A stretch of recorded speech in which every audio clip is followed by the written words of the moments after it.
Tulsa. 7:05, Chris Lambert for the Cards, Juan Murillo for the Drillers. In the Angels organization, a quick look at the Ag Pro Farm Report brought to you by Ag Pro Central Arkansas, located in Pine Bluff, Maumelle, Stuttgart, and England. The big club, the Angels, were smoked yesterday by the Texas Rangers 11-3. That'll drop the Angels to 5-4. Starting pitcher Kelvin Escobar gave up 8 runs over 4 1/3 innings. There were some questions as to whether or not he would pitch because of a split nail in his middle finger in the throwing hand, but Escobar threw and probably shouldn't have. He took the loss. Former Traveler Rob Quinlan helped out the Angels with a 2-for-3 game, including a couple of doubles. In the minor league system of the Angels, all the other teams were winners. Salt Lake over Las Vegas, 4-0.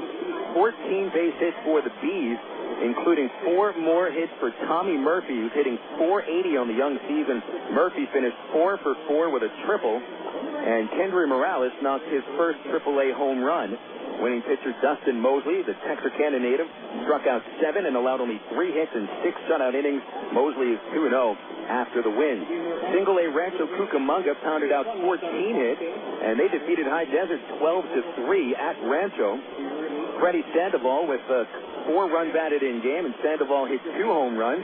Sean Rodriguez also chipped in with his second home run of the season. The winning pitcher was Nick Green, young hard-throwing righty. He struck out 7 in 6 2/3, allowed only 2 runs, and Green is 2-0 on the year. And Cedar Rapids posted a 7-3 win over the Peoria Chiefs. Jordan Wren's the designated hitter for the Colonels with a home run, a 3-run shot. He finished with 4 runs batted in. And the winning pitcher, Nick Aidenhart, someone to look out for. He's named as one of the top prospects for the Angels as a pitcher. Very hard-throwing righty, 6 strikeouts, 3 runs, 4 hits, 6 innings. It's the first single-A win for Nick Aidenhart. Extra news from the Angels organization, and it's brought to you by Ag Pro of Central Arkansas. Located in Pine Bluff, Maumelle, Stuttgart, and England, Ag Pro is proud to feature outstanding John Deere products. In fact, you can sign up for a demo for some of John Deere's best equipment at Ag Pro's website, and that's www.agprocompanies.com. Coming up next on the ITT Tech pregame show, we'll check out the Major League scoreboard. Plenty of daytime action to run down for you, and it's right after this on Little Rock's ESPN 1380. Your world is suddenly changing for the better because 2 great companies have now joined forces to deliver the world that matters most. Yours. AT&T, with its passion to invent, and FCC, with its drive to deliver, have come together to create the most complete and secure network with voice services, digital satellite TV, high-speed internet, and singular wireless. Learn more at thenewatt.com. Introducing the new AT&T. Your world delivered. Coca-Cola, this is Mitchell. My friend's brother is a molecular biologist, and he was saying the only way you could have gotten Coke Zero to taste like the regular Coke was to engineer it in space. I would not. Well, no, but think about the whole zero factor, like zero gravity. It makes perfect sense. Zero is for the 0 calories. To stop pretending that you don't engineer Coke Zero in space. Can you do that? I wish I could speculate on that, sir. The next launch. I just want the time for the next launch. Coca-Cola Zero. Real Coke taste. 0 calories. Hey, nobody said quitting smoking was easy, but others have done it, and you can too, with help from the SOS Quit line, 1-866-NOW-QUIT. They'll give you the help you need to kick the tobacco habit. It's free, and it's free of nagging and preaching too. So call 1-866-NOW-QUIT and get the help you need. What have you got to lose, besides the most dangerous habit you've ever had? 1-866-NOW-QUIT. Call now.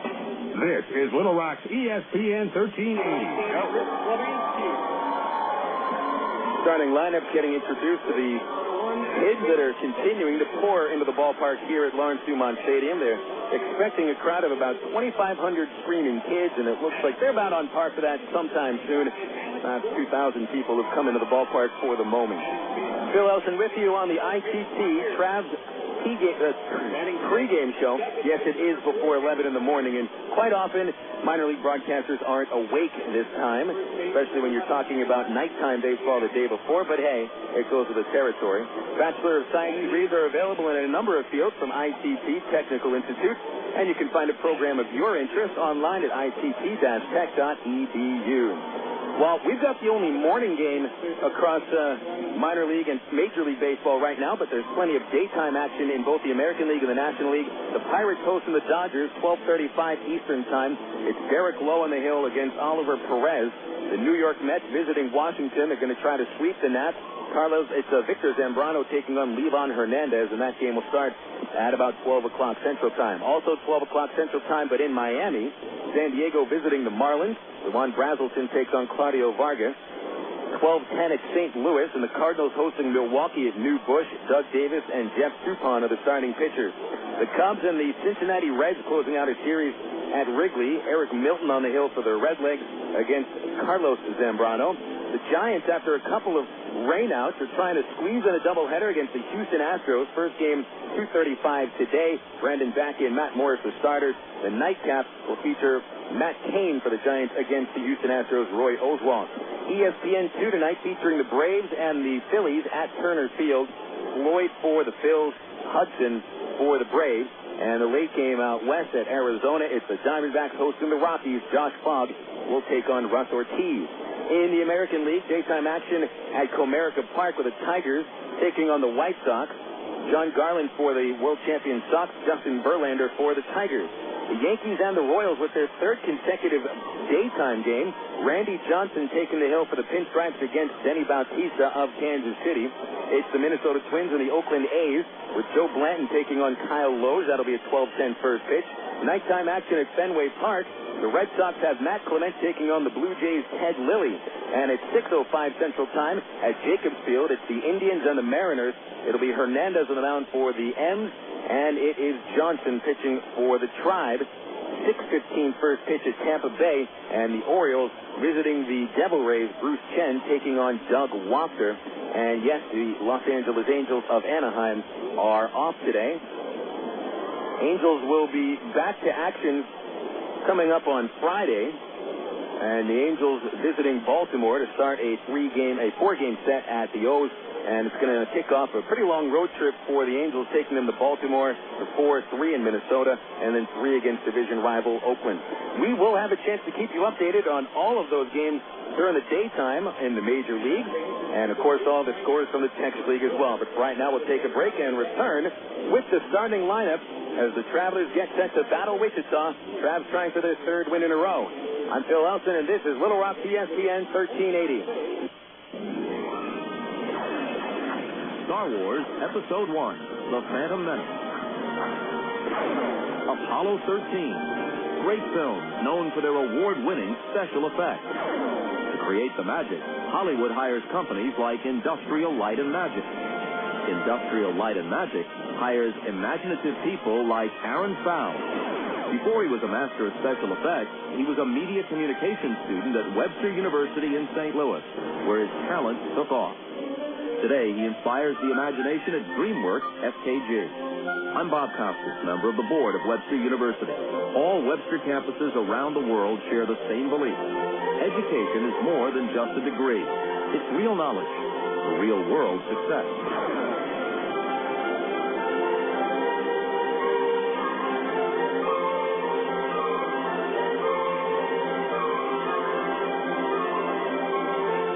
Choose your reward with Arkansas Federal's new Platinum Rewards MasterCard credit card.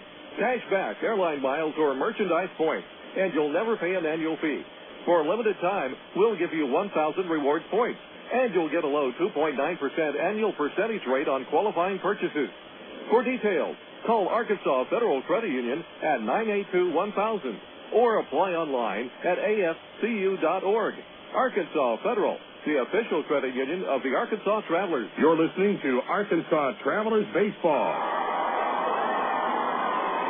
Back on the ITT Tech pregame show, Phil Elson with you as we run down the starting lineups for the Wichita Wranglers and the Arkansas Travelers. The Wranglers are managed by Frank White, hitting coach Al LeBeau, and pitching coach is Larry Carter. Wichita, the AA affiliate of the Kansas City Royals, are 0-6 on the young season. And today they've got Chris Labansky leading off, and Labansky playing in center field. Batting second, the shortstop, Ángel Sánchez. Hitting third for Wichita and playing left field, Billy Butler. Alex Gordon cleaning up, and Gordon, the third baseman for the Wranglers. Mitch Maier hitting in the 5-hole, and Maier in right field. Batting sixth and playing second base is Adam Kime. Hila Kaiahui gets his first start of the season. He came off the disabled list this morning. Kaiahui will start at first base.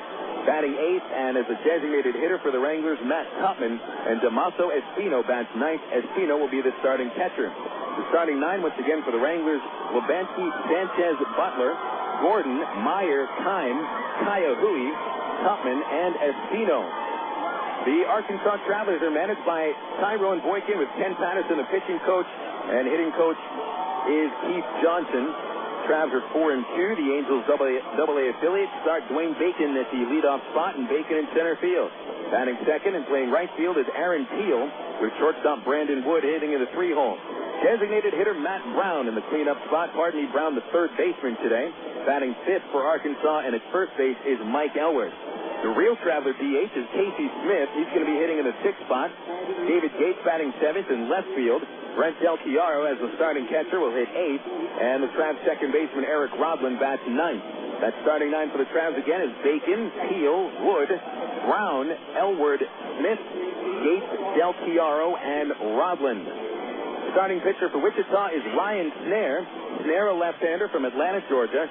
6 feet tall, 195 pounds. Career record is 47-35 with a career ERA just a shade over 4. He's made one major league appearance with Texas in 2004, giving up 5 runs and 3 in the third innings. Snare in his first year as a Royals farmhand, and he got knocked around by Tulsa last week, giving up 6 hits, 4 runs in 2 2/3 innings. Snare on the mound for the Wichita Wranglers. Starting pitcher for the Travs today is Stephen Shell. Shell's second year as an Arkansas Traveler, and Shell picked up a victory in his first start of the year. 6'5", 190 pounds. Shell gave up 3 runs in 6 innings and a victory over Springfield on Friday, so he carries a 4.50 ERA into this morning's contest. Even at 6'5", 190 pounds, career record is 41-30 with an ERA a little bit under 4.20. Those are your starting pitchers for today's game. Our umpire crew: Edward Rooney behind the plate, Abe Froman at third base, and Cameron Fry is at first. Lawrence Dumont Stadium, a very old ballpark. It's the second oldest in the Texas League to Ray Winder Field. 400 feet to dead center. Down the lines, it's 330, and into the power alleys, 385 feet. 8-foot fence all the way around, and so it is possible to rob a home run. Ball has seemed to carry a little bit to left field over the last couple of days. The wind not going to be a factor today. The wind on Tuesday certainly was. We had gusts up to about 40 miles an hour, but today the wind is getting about 16 miles an hour at its hardest, so it does not look like the wind is going to be a big factor today. And we have simply a beautiful day for baseball. Couldn't ask for anything better. It's 77 degrees at the moment with not a single cloud in the sky. It's very bright, especially past the first base side of the field. The sun is coming from not in the right field corner, but past the first base stand. And so that may present a little bit of a problem as the game goes on for guys on pop-ups and maybe fly balls into left field. Right fielders shouldn't be very affected by that sun, but again, this early in the day, guys are not necessarily used to playing baseball. Well, let's check that statement a little bit. And let's keep in mind that the Travs and the Wranglers have been playing spring training ball for ever since the middle of the month of March came around, and those are not night games at spring training in the minor leagues. Those are daytime games, and quite honestly, a lot of those games begin a little bit before noon. So the guys might be used to playing baseball this early in a day, and so who knows? Maybe they can deal with that very high sun a little bit better than if it was, say, a couple of months from now. Well, the Wranglers yet to take their positions. We'll take a break when Wichita does take their positions. For the moment, they're waiting for Ryan Snare to complete his warm-up tosses. Tough going for Wichita in this season. They had a 5-run lead on opening night at Tulsa going into the 9th. They blew it, lost in 16 innings. They had another walk-off home run hit off of them the very next day. And then over the last 2 games against the Travelers, Wichita has had not 1 but 2 3-run leads blown by their bullpen. And the Travs winning in 10 innings on Tuesday by a final score of 7-4, and winning yesterday when they were down by 3 going into the 7th inning. The Travs coming from behind and winning the game 5-4. So this Wrangler ball club might be a little bit tight coming out of the gate early today. And once again, a team that is struggling coming out of the gate it's been a while since they've won a baseball game that mattered, because those spring training games certainly don't matter. Texas League games definitely do.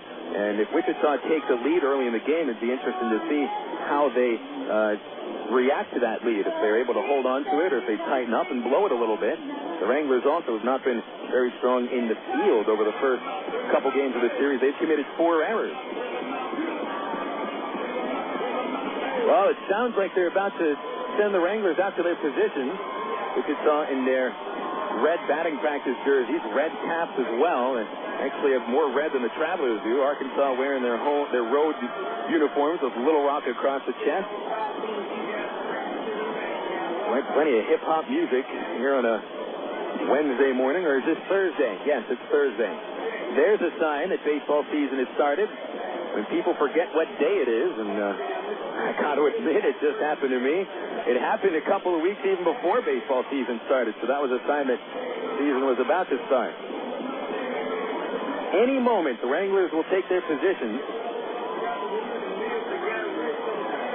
Wranglers haven't had too much trouble hitting the ball. In fact, they've hit 9 home runs over the first 6 games of the year. But the ERA for the Wranglers is a Texas League worst 5.22, and most of that coming out of the bullpen. The Travelers, meanwhile, have hit 272 over the first 6 games of the year. Carry a 3.74 ERA into the ball game, so the Travs have pitched very well. And there go the Wranglers to take their position.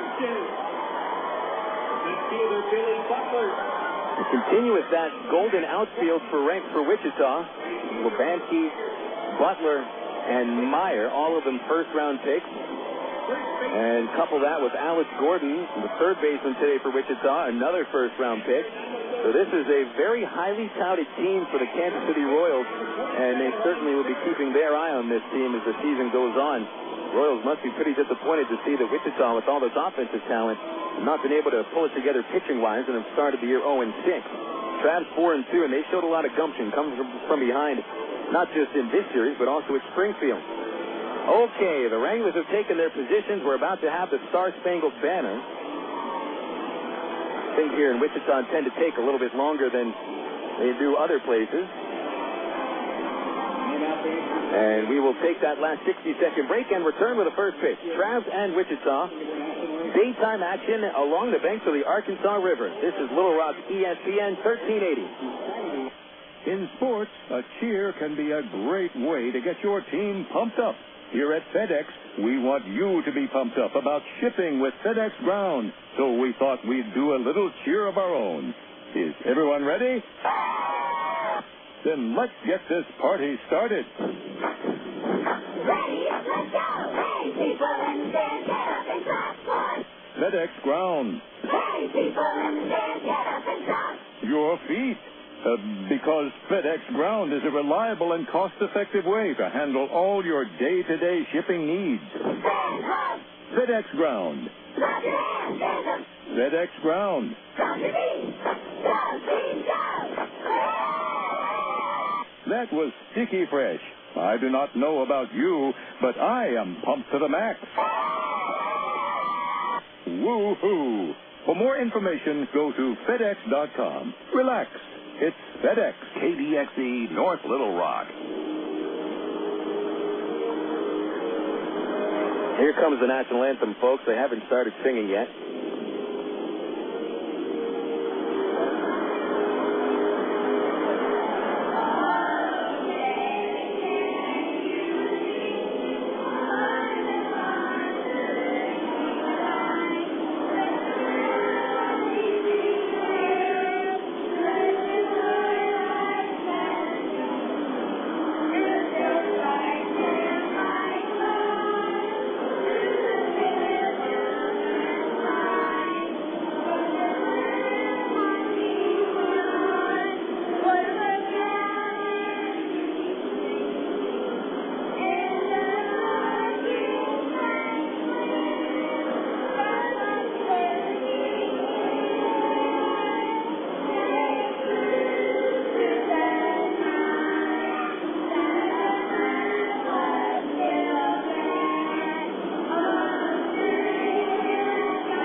nice job singing the national anthem by the future opera stars of America.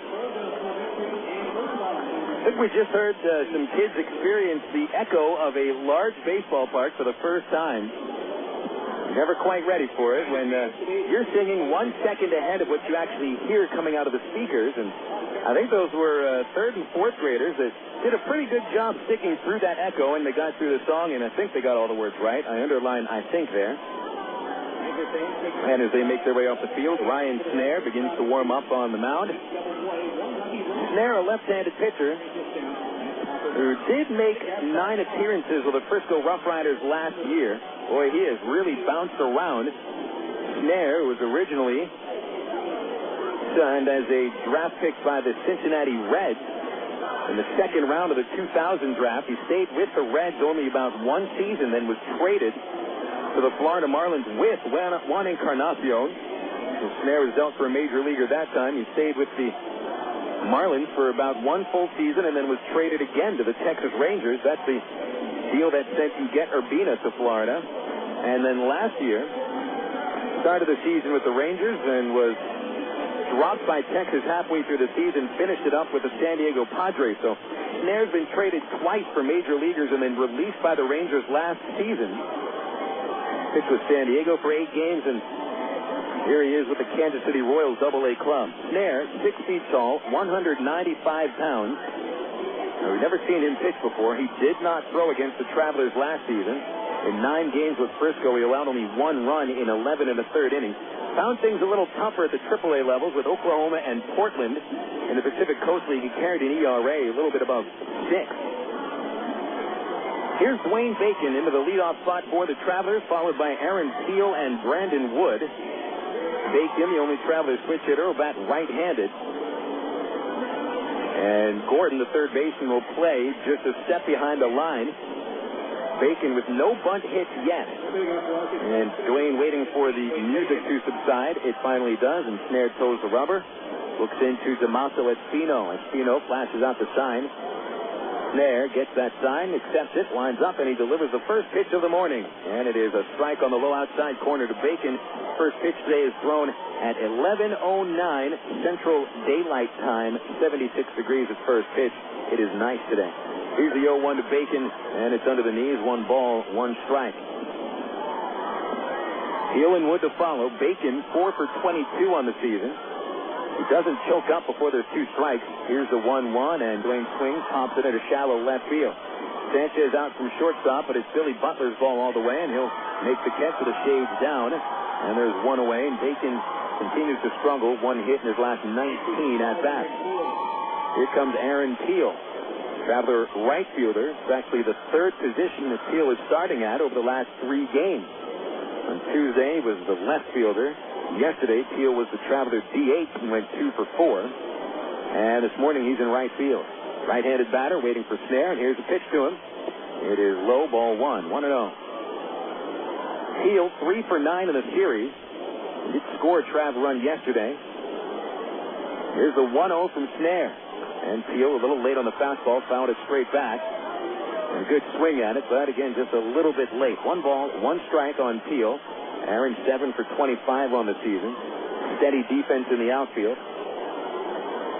But still looking for that first extra base hit. Here's the 1-1, and Teal fouled it straight back again. That time he was right on the ball, but failed to put it in play, and it is 1 ball and 2 strikes. Snare has put together a good strikeout record in his career. 516 minor league Ks in 668 minor league innings. And ahead of Teal 1 and 2. Here's the kick and the left-hander's pitch. And the changeup is fouled at the plate by Aaron, and he stays alive. Count remains 1 ball, 2 strikes. The outfielders straight away. Butler in left, Lebansky in center, and Maier in right. They can all go after the ball. Across the infield, it's Gordon, Sanchez, Kime, and Kaya Hui. From left to right, and Espino the catcher with Snare on the mound. Here's another 1-2 to Teal. And he fouled it away. Back behind us. And he's choking up now with 2 strikes, and he's fouled off 4 consecutive pitches. Teal was struggling going into yesterday's game. He was 1 for 10 with 4 strikeouts over that stretch. But he is choking up quite a bit, a good 1.5 inches up on the bat. And another 1-2 on the way. and that time a changeup is low, and Peel takes 2 balls, 2 strikes. Brandon Wood on deck. We are just underway in the top of the first.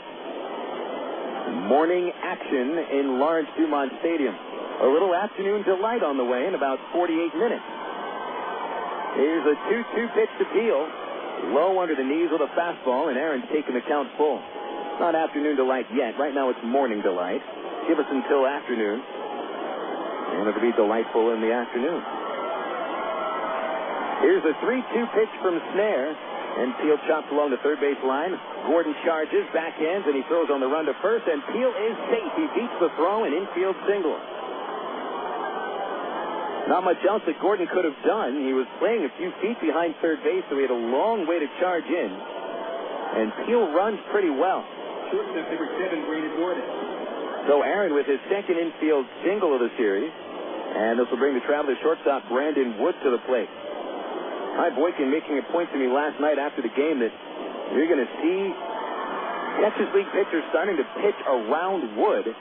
The Wranglers certainly did yesterday in the 8th inning when they walked him with 2 outs on 4 pitches and set up Matt Braun for the game-tying home run. Here's a pitch to Wood. Takes a strike at the knees, 0-1. Well, Brandon certainly put the idea into the minds of Frank White when he went 4 for 5 on Tuesday with a home run and a couple of doubles and just really hit the ball. Here's the 0-1, and Brandon takes again. That one's low, 1 ball, 1 strike. So Brandon got the ultimate compliment yesterday. He did not even represent the tying run. Travelers were down by 2 in the 8th. And John Gregg threw 4 pitches way out of the strike zone, and Brown delivered with a 2-run homer to tie it up. The 1-1 pitch from the left-hander, and it is swung on and fouled at the plate by Wood. A little bit in front of a changeup. So we've seen already that Snare goes to the changeup quite a bit. 1-2 on Wood, 1 away, top of the first. Peel the runner at first base with a 0-0 score. If Brown continues to hit the way he has, Wood's going to see a lot more pitches to hit. Matt's hit a home run each of the last 2 games. That'll give pause to these Wrangler pitchers before they just pitch around Wood. There's a toss over to first, and Peel is back in standing up. Snare did not show the Travs his good move to first base, and he appears to hold runners fairly well. Peel out to a lead, 4.5 feet, leaning back to first. Here's Snare's 1-2 to Wood, a swing and a miss, and Brandon strikes out on another slow breaking ball. 2 outs in the first inning, and for Wood, it's his 7th strikeout of the year. And for Snare, it is his 5th. 2 outs, and now Matt Braun stepping in. Brown's been the big story for the Travs over this series. It's the go-ahead homer in the 10th on Tuesday, and the tying home run with 2 outs in the 8th yesterday. So Brown over the series with 4 runs batted in, 2 homers, 4 base hits. Right-handed batter playing third base for the Travs. Peel leads away from first. Snare ready, and he throws over to first again. Peel an awkward dive back into the base, but he is safe.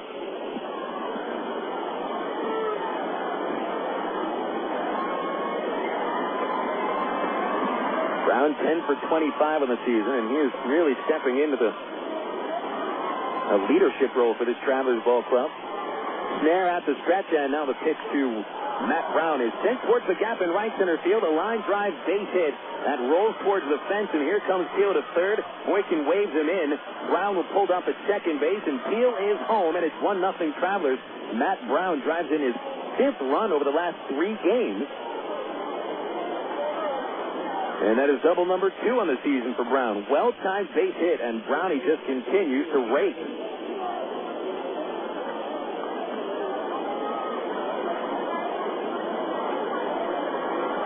So the Travs jump in front of the first inning, but they keep the pressure on with Brown at second and Mike Elward up at the plate. Elward 0 for 4 yesterday. And he did hit a scorching line drive right to the shortstop. Still hit the ball hard twice. Brown leading away from second and no one holding him on. Snare ready, and the left-hander delivers to Elward. It's a strike at the knees, a curveball, 0-1. For Brown, his 6th RBI of the year. And again, his 5th RBI, really over the last 20 innings. The stretch, the 0-1. Elward swings and gets a hold of it. A high drive deep to center. Lebanski back to the warning track. It's over his head. It hits the fence. 2-0 Travs as Braun is home and Elwood replaces him at second with a stand-up double. 2-0 Arkansas, back-to-back, 2-out doubles by Braun and Elwood. And for Elwood, all that is his 6th extra base hit of the year. RBI number 5. And the Travs are off and running here in a morning game in Wichita. So far, a very good morning. Number 6 batter, Casey Smith, will try to the plate next. Boy, Elwood just crushing the ball. He's now 10 for 25. 5 runs batted in. And time is called by the Wichita dugout. And there goes the manager, Frank White, out to the hill. So Frank, who has seen his team drop all of their first 6 games of the season, and Frank, a very proud man, he wants to try to stem the bleeding right now. And more than anything, he's got to get the idea to Snare to not just come right over to the heart of the plate, and that's what he has done to Braun and Elwood. Early in the count, he's trying to get ahead, and the Travs have been all over him. So Snare's given up 2 runs on 3 hits in the first inning, and now designated hitter Casey Smith steps in. Smith sat the bench yesterday after playing at second base on Tuesday. When 0 for 5, it was stellar in the field. Casey 1 for 7 of the season. Snare ready. Big lead for Elwood at second. And a pitch is on the way, and it's high. 1 ball, no strike. Elwood really is just allowed to take as large of a lead as he wants. Middle infielders are playing deep. And so Elwood's a good 9 feet off the base. Here's the 1-0 to Smith. A swing in the line drive, base hit into center field. Elwood coming around third now. Lebanski comes up, firing to the infield. He overthrows second base. The run scores, and Smith gets into second. 3-0 Travelers. Smith given credit for an RBI single, and he gets to second base on the throw to the infield. And goodness gracious, 3 consecutive RBI hits with 2 outs for Arkansas in inning number 1. For Smith, his first RBI of the season. And here comes the 7th hitter of the inning, David Gates. Not a bad way to spend a morning so far. But it is early. Gates did not play yesterday. Singled and homered on Tuesday. His only hits of the year. He's 2 for 8. Man at second is Smith. And Snare delivers. And Gates takes a strike at the knee. 0-1.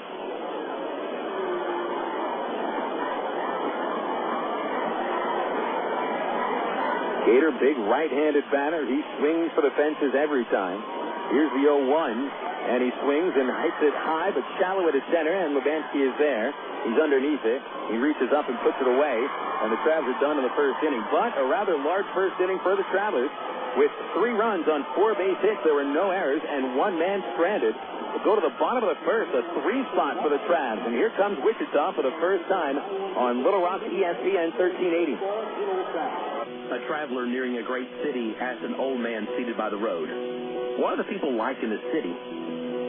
Well, the man asked, "What were they like where you came from?" The traveler said, "They were horrible, mean, unworthy, detestable in all respects." "Ah," said the old man, "you'll find them the same in the city ahead." Scarcely had the first traveler gone on his way when another stopped to inquire about the people in the city before him. Again, the old man asked about the people in the place the traveler had just left. "They were fine people, honest, industrious, and generous to a fault," declared the second traveler. "I was sorry to leave." The old man responded, "That's exactly how you'll find the people here." I'm Mark Evans, pastor of the Church at Rock Creek. You know, the way people see others is really just a reflection of themselves. For more information, call 225-8684 or look on the web at www.churchatrockcreek.org. You are witnessing some intense pain here, folks. Throbbing muscles, swollen joints. This is pure torture. We're talking total body suffering. Not even the internal organs are... Bob, the game hasn't started yet. Game? I'm talking about me. Don't let orthopedic discomfort interrupt your life. Learn to manage it with Baptist Health in Ortho, Arkansas, the state's leaders in orthopedic medicine. To reach a specialist or for more information, call Baptist Health Helpline at 227-8478 and get back in the game. Oh, I can feel that hit up here. You're listening to Arkansas Travelers Baseball. Boy, it's nice to be Stephen Shell for the moment before he even throws 1 pitch today. The Arkansas Travelers spot him a 3-run lead. 3 runs on 4 hits in the top of the first for the Travs. They have come out swinging today big time. And so Shell picks up a win in his last game. Really has a nice, giant lead to work with in the early going.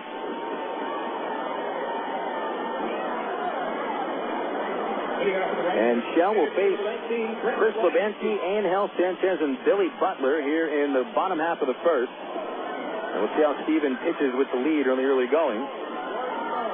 Certainly pitching coach Ken Patterson would like to see him go right after the batter. And the first pitch he missed under the knees to Lebansky, ball 1. Lebansky, a left-handed hitter, is the center fielder today. 3 for 20 on the season.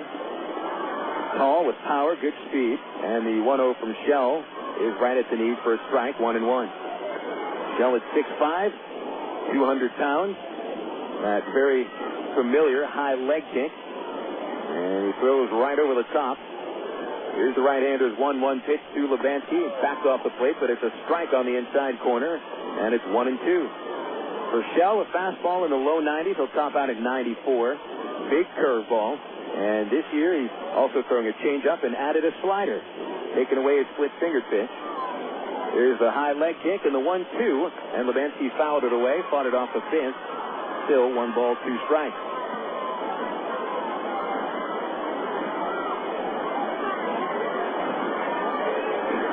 Even last year, decent season at Double-A, 10-8, 457 earned run average.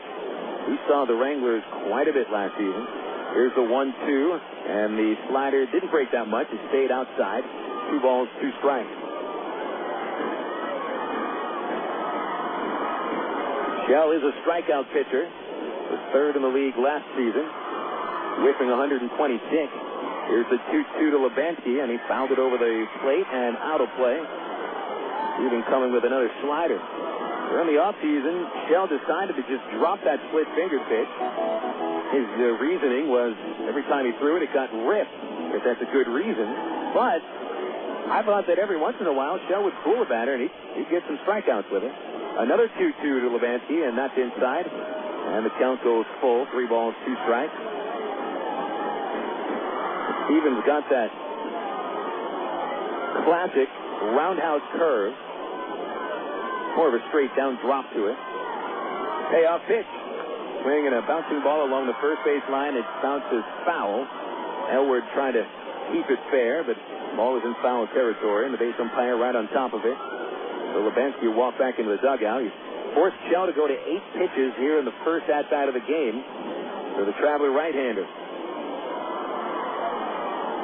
Lebansky puts his helmet back on and adjusts his batting glove. Tons of room on the third base line, and Shell takes a deep breath. Back to the windup, the 3-2 is grounded back to the mound. A nice play by Shell. He stabbed it off to the side and flips it over to first and retires Lebansky. A well-earned out there for Steven Shell. It'll go 1-3, and now Ángel Sánchez is coming up.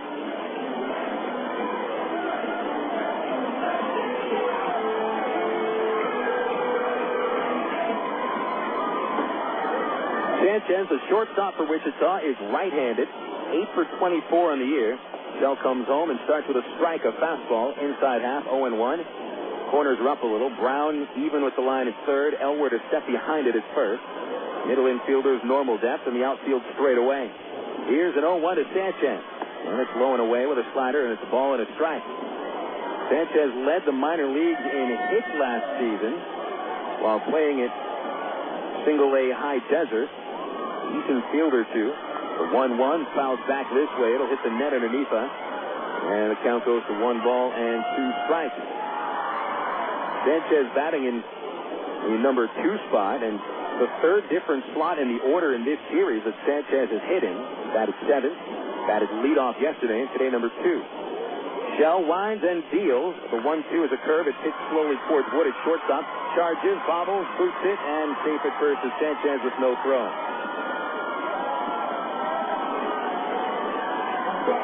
If it's an error on Wood, it'll be his 4th of the season. And it is going to be an error on the Traveler shortstop. Routine ground ball. It wasn't hit very well. It was hit maybe a step to Wood's right. And Brandon not been very happy with his own defense during this season, especially with the error total up to 4. I'll tell you what, though, Brandon does look like a shortstop, and he'll make that play the next time around. Here's the stretch and the pitch to Billy Butler. A strike at the knees from Shell, 0-1.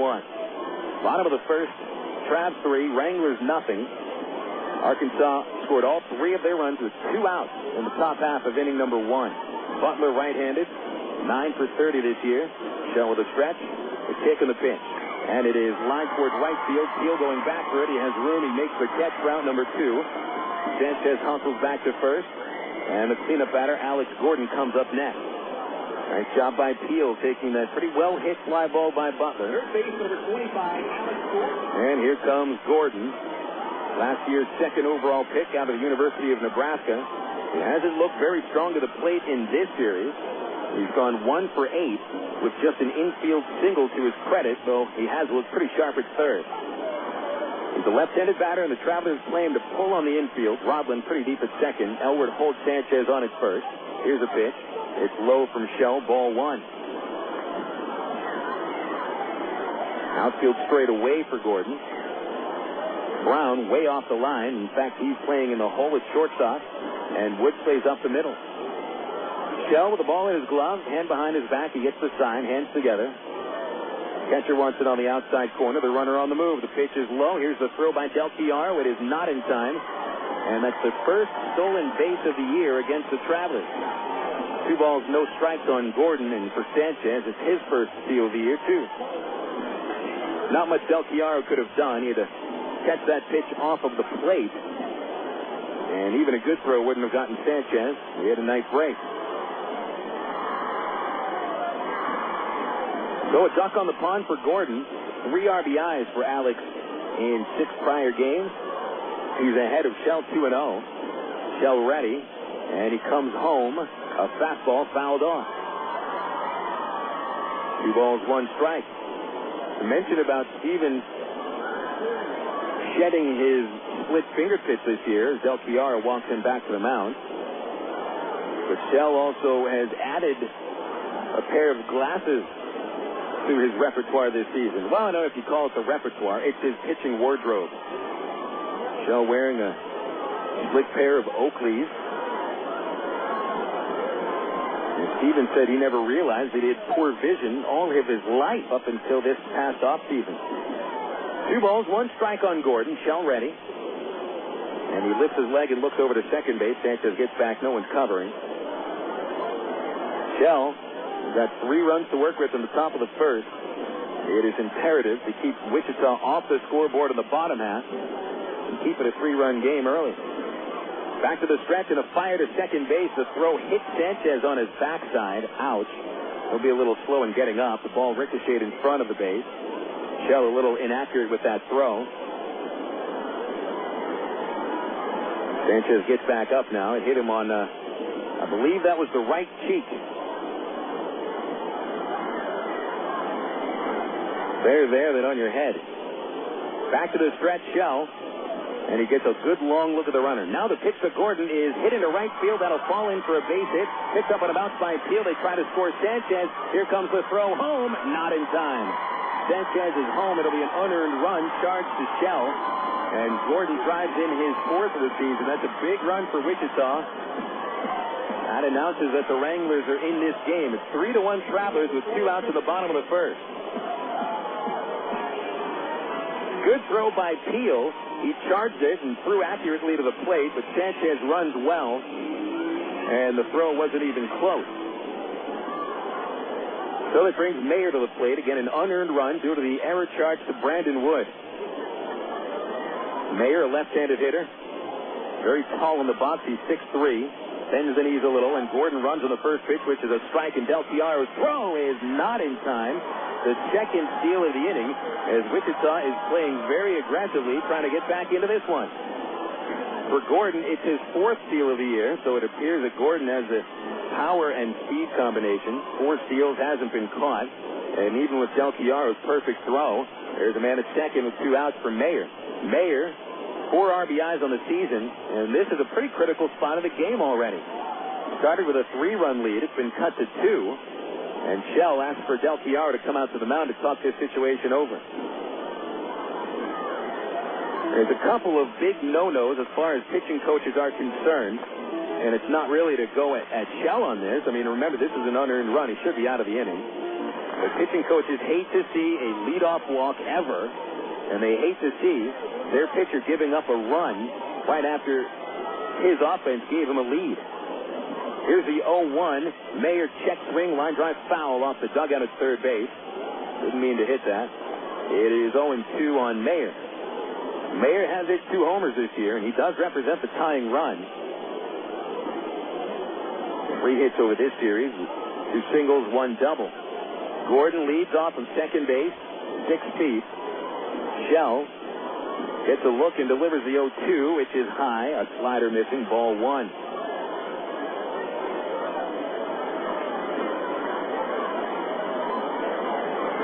Brown way off the line once again. He's deep into the hole at short, and Wood playing up the middle. There's the stretch by Shell. And the 1-2 comes to Maier outside again. Steven goes to the breaking ball. 2 pitches in a row, and has not been able to find the plate. Deuce is wild. 2 balls, 2 strikes, 2 outs. Bottom 1, a run in for Wichita, and a duck on the pond for Maier. Shell's pitch on the way. Maier swings, hits it into right field, a shallow fly ball. Here comes Teal sliding. He plays it on a bounce. Here comes Gordon to score the second run of the inning. And it is 3-2. Good hustle by Teal, but perfect placement by Maier. And Wichita officially back into this one. 2 unearned runs charged to Shell in the first inning.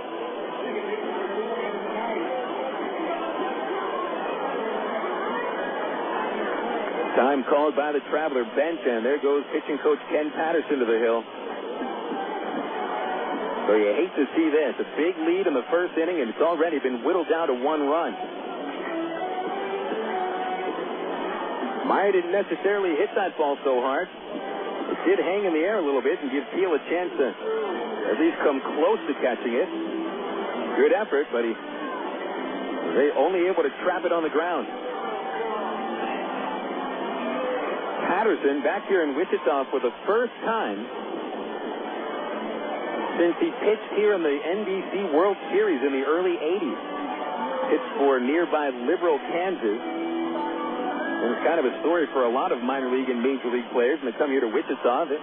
They played here before as an amateur. Players such as Greg Nettles, Barry Bonds, Roger Clemens. They all played here at the NBC World Series, which is also owned by the company that owns the Wranglers. Patterson back into the dugout. Adam Keim is the batter. Runner at first is Maier. There's 2 outs.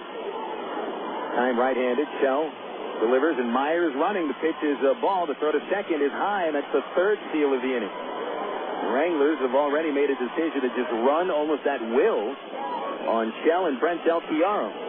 Not all of this is on Del Chiaro. Shell, not the best at holding runners. He is a little bit slower to the plate with that high leg kick. Even a slide step for Shell still takes a while to get home. So the tying run at second for Keim. He's got 2 RBIs this year, both on Tuesday, and he hits one into right center field, and that one's going to fall in and over the head of Bacon.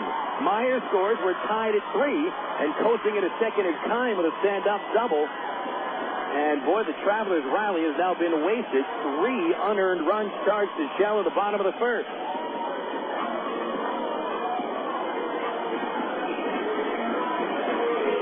So the Wranglers come right back, and now they've got the go-ahead run at second base. What a disappointing start now. Boy, it looked like the morning was going to be fun, but we may have a slugfest on our hands. Hila Kaiahui stepping into the plate. Kaiahui getting his first game here at Double-A. He spent the first 6 games on the disabled list. Left-handed batter, big and tall in the box, and Shell starts him with a slider, low ball 1. Slider hasn't worked very much this inning. Again, this inning should have been over after the 3rd batter of the frame flat out to right field. Ángel Sánchez reaching on a fielding error by Brandon Wood, and that directly leads to these 3 runs. Kaiahui waiting. Shell, a long look at the runner. Now the 1-0 pitch is popped up over third, giving Chase his gates into foul territory, but that's way out of reach. Strike 1, a ball and a strike on Kaiahui. Anytime you got a name like this, you got to spell it. Kaiahui, K-A-A-I-H-U-E. He lives in Honolulu. He was born in Kailua and attended high school in Honolulu as well. 15th round pick in 2002 by the Royals, and he steps out of the box.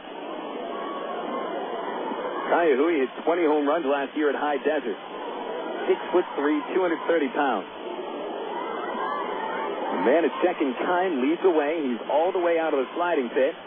Shell with a 1-1 pitch to Kaiahui, and it's low and inside one, and it's a 2-1 count. Shell's breaking pitch is not helping him right much here.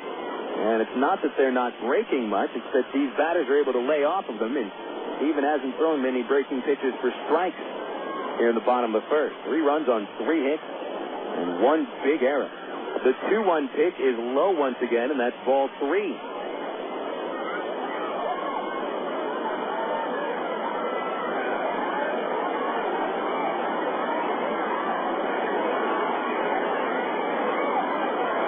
So Shell's gone to 3-1 now in a rather long first inning. And now the pitch comes to Kaiahui, and he takes ball 4 under the knees. 4 consecutive Wichita batters reaching base here with 2 outs, bringing Matt Tupman to the plate.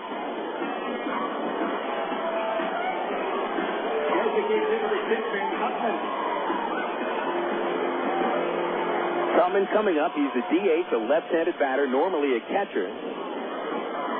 7 for 18 this year. He's a contact hitter. No RBI. 2 on, 2 out. 3 in for the Wranglers. 3-3 score.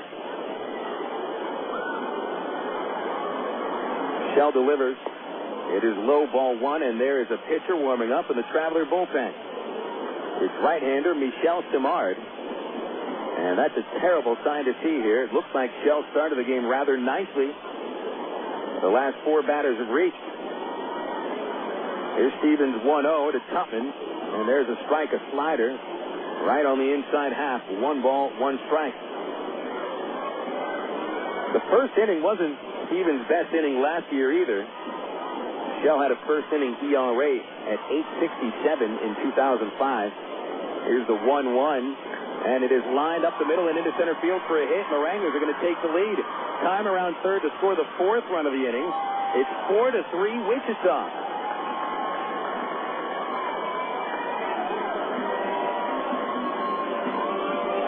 Well, Stevens' ERA will not take a beating here in the first inning. Every run is unearned. But I think his morale might take a little bit of a bruising here as 9 batters come to the plate in the bottom of the first, and this inning is still not yet finished. Simard warming up with purpose in the bullpen. So for Tupman, it is his first RBI of the season. 5 consecutive batters have reached with 2 outs here in the first, and Del Chiaro trying to settle Shell down on the mound. Stevens, such a laid-back kid. He does take a good approach to the game of baseball and never seems to get too flustered, but who knows what happened here? A little bit of a loss of focus after the error, perhaps. Damaso Espino is the batter. He's the 9th man to hit in the inning. And Shell trying to get into the second. The first pitch fouled off over at Ye Old Beer Garden, and it is strike 1. Even at 11 in the morning, well, now 20-12. Goodness, this has been a 35-minute inning. Even at 20-12, Ye Old Beer Garden still has about 10 people sitting in there. Well, you got to have something to do on a Thursday morning in Wichita if you're not working, I guess. So the beer garden is open, and who knows, maybe those are teachers. Teachers get to come to the ballpark, maybe get a beer in the morning. Students get to come to the ballpark, have a hot dog and cotton candy in the morning. It's the same thing. Shell's 0-1 pitch to Espino is a strike at the knees. It's 0-2.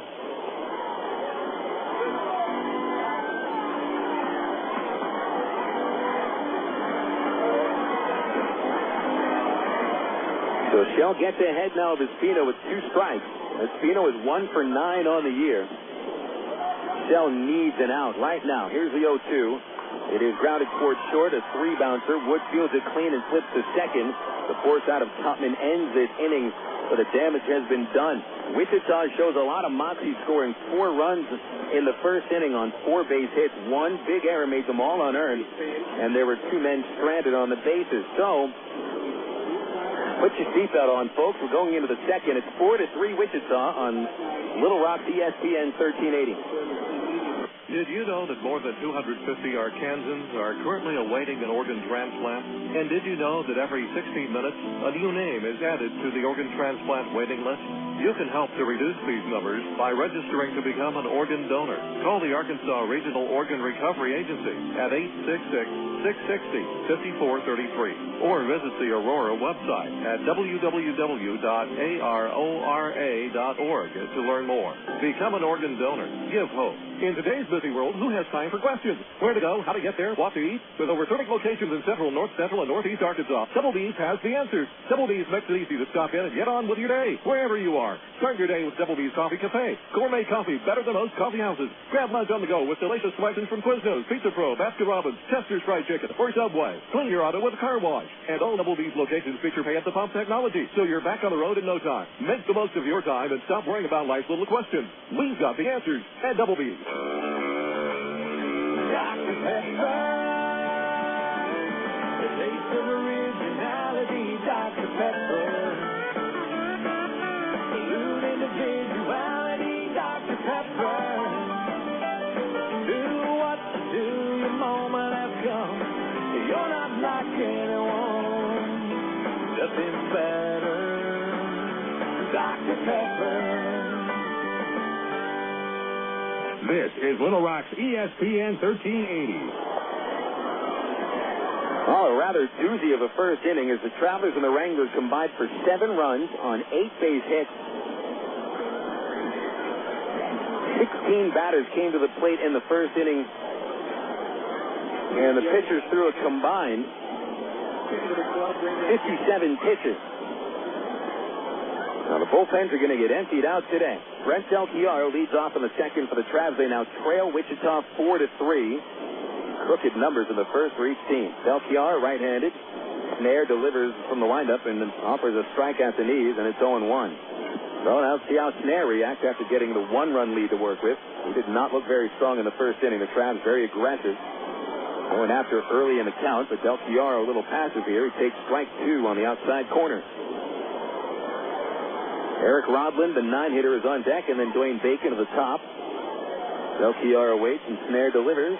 It's outside, ball 1. Del Chiaro is 0 for 3 this year. Played on Sunday in a loss at Springfield. Struck out twice. Did get a walk. Here's the 1-2. Swing and a miss. Struck him out on a changeup. That's the second strikeout for Snare. Each of them coming on something other than a fastball.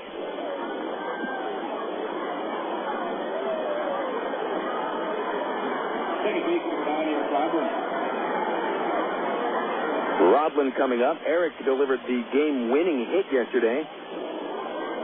2-out RBI single to center in the ninth. Left-handed batter against the lefty Snare. First pitch is right over the heart of the plate, strike 1.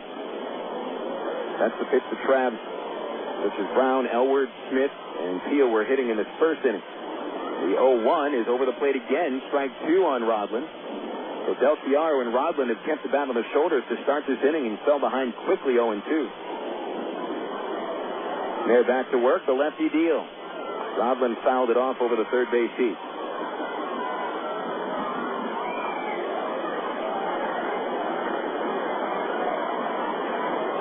Travs saw just about everything Snare had in the first inning. A lot of changeup, a lot of slower breaking ball, not many fastballs. Here's the 0-2, and it's a high slider. 1 ball, 2 strikes. Bacon on deck. Rodlin 3 for 14 this year. All 3 hits are single. Snare kicks. 1-2 to Rodlin is low and away. Another breaking ball. A little slower than the last one. Rodlin evens it up. 2 balls, 2 strikes. Catcher Espino wants it on the outside corner, and the pitch is low and outside. A fastball to Rodlin, and Eric's taking the count full. So Snare nibbling a little bit on the corners after pumping 2 pitches right down the middle of the plate. And now the windup and the payoff to Rodland is fouled off. Into the seats at third, up around the bleachers. No matter how many times a teacher tells a kid to pay attention to the game, they don't hear him. Young girl in a pink shirt got very frightened by that ball. It landed right in front of her. 3-2 pitch to Rodland. It almost hit him, and they say it did hit him. Plate umpire points to first base. One way or the other, Rodland got the bag anyway.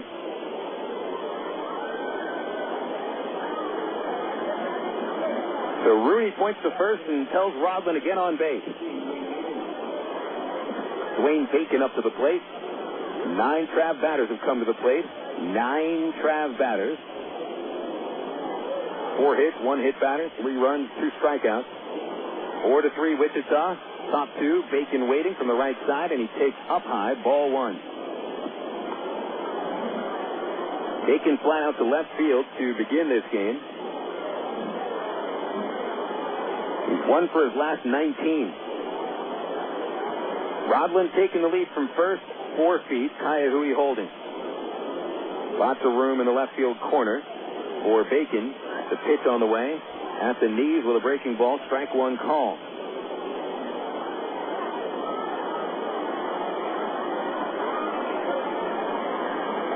Bacon out of the Cubs organization, so he's getting his first look at every ballpark in the Texas League.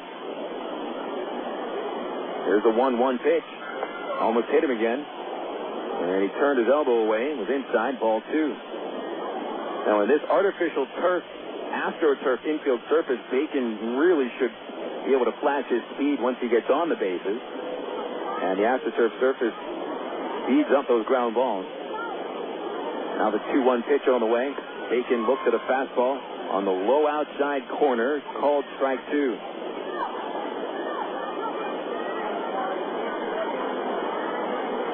Dwayne steps out of the box. We'll see if he chokes up now.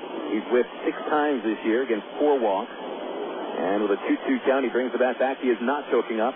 Snare delivers, and Bacon chops towards second base. Kime will field it, flip over to short, 1 out, and Sanchez holds the ball. It'll just be a force out at second, 4-6. Bacon at first on the fielder's choice. So the Travs have their speediest man on the bases. Represented the tying run. And now Aaron Peel will step in.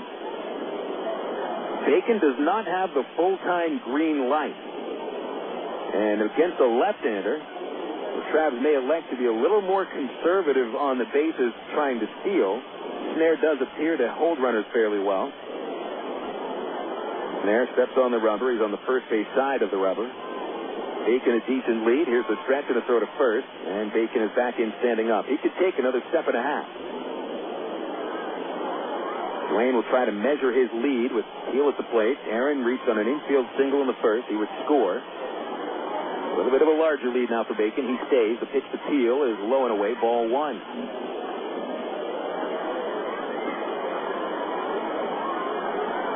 Eight singles on the season for Peel. Now, if he shoots one of the gaps or gets one down the line, Bacon should have no trouble to score from first.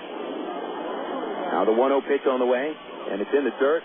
Bounces away from Espino behind him now, and Bacon could do cartwheels to second base. He's in there, no play. Call it a wild pitch to charge to Snare. And now the tying run at second base with a 2-0 count. Brandon Wood is on deck. You imagine the next time that Wood faces Snare, he'll look for that change-up with a slower breaking ball, which he struck out on in the first inning.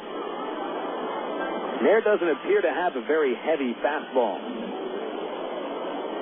Decent fastball for a lefty, but not overpowering. Peel back up there, 2-0 count.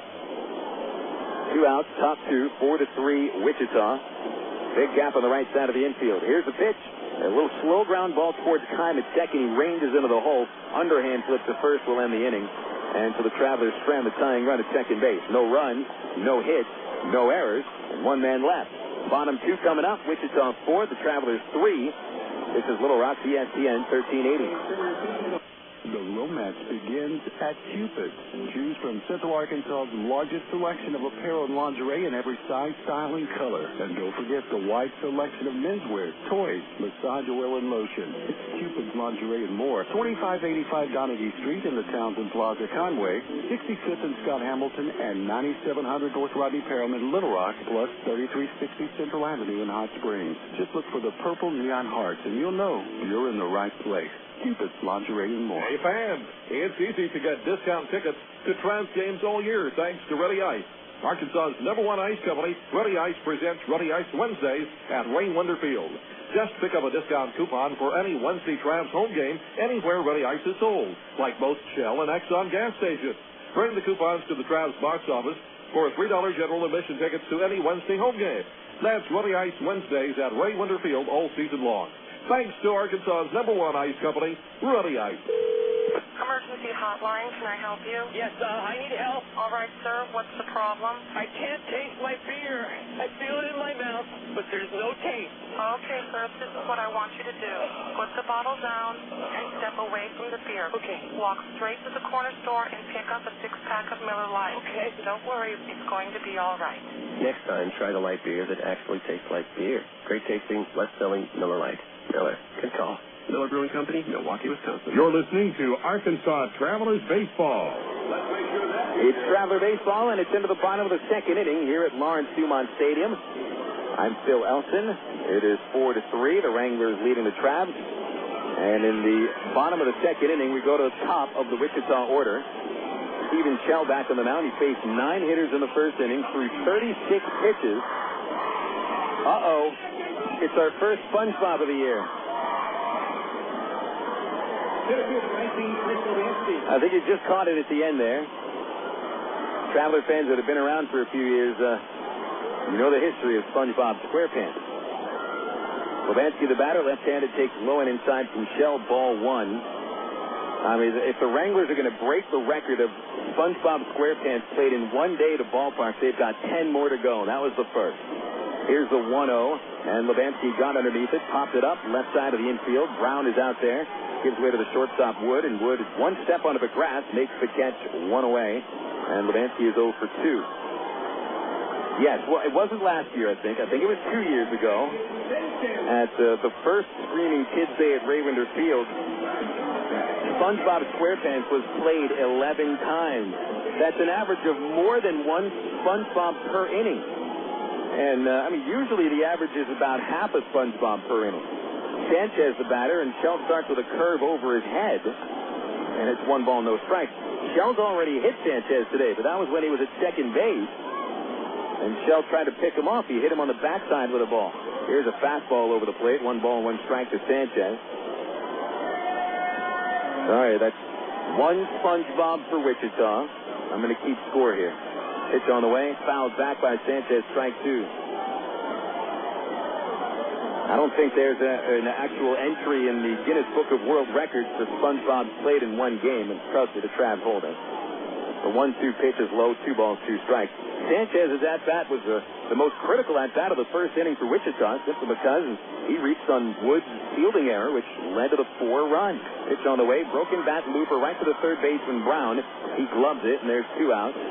Nice job by Shell. Snapped that bat, threw it right on the fin. So 2 outs in the Wrangler half of the second inning, and Billy Butler coming up. Butler flied out to right field in what would have been the 3rd out of the first inning. But with the error, it was just a second. And then the next 5 Wrangler batters reached base to complete that rally. Butler waiting, right-handed batter, ducks underneath a fastball from Shell, 1-0. Wranglers 4, Travelers 3, bottom 2. Butler 3 for 10 over the series. Here's Shell's pitch, and swing and a miss. He blew a fastball by him up above the zone. And it's 1 ball and 1 strike.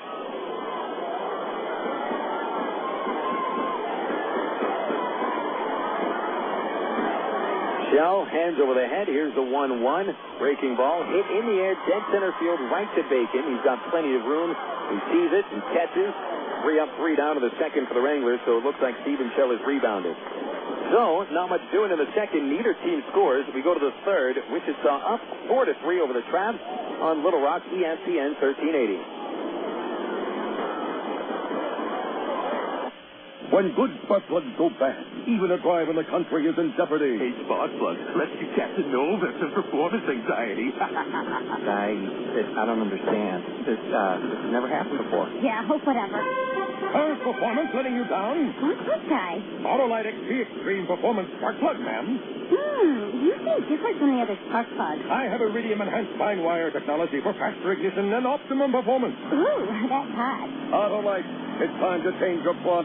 About 3 months ago, I put a new shaft in my driver, and let me tell you, I am hitting the ball 18 yards farther than I have ever hit in my life. It's the Mitsubishi Rayon Diamante shaft, and it's also won 8 times on the tour this year, including the Masters. For 20 years, Mitsubishi Rayon has built the high-performance shaft in Japan, and now they've brought it to America. The Diamante is available in 6 different weights from 53 to 103 grams and multiple flexes. Go to MitsubishiRayonGolf.com, and you too can start hitting the ball farther than you've ever hit it in your life. I guarantee it. It's ironic. They're called answering machines, but they never give you answers. Oh, sure, they tell you so-and-so isn't here right now, but you have no idea where they went or when they'll be back.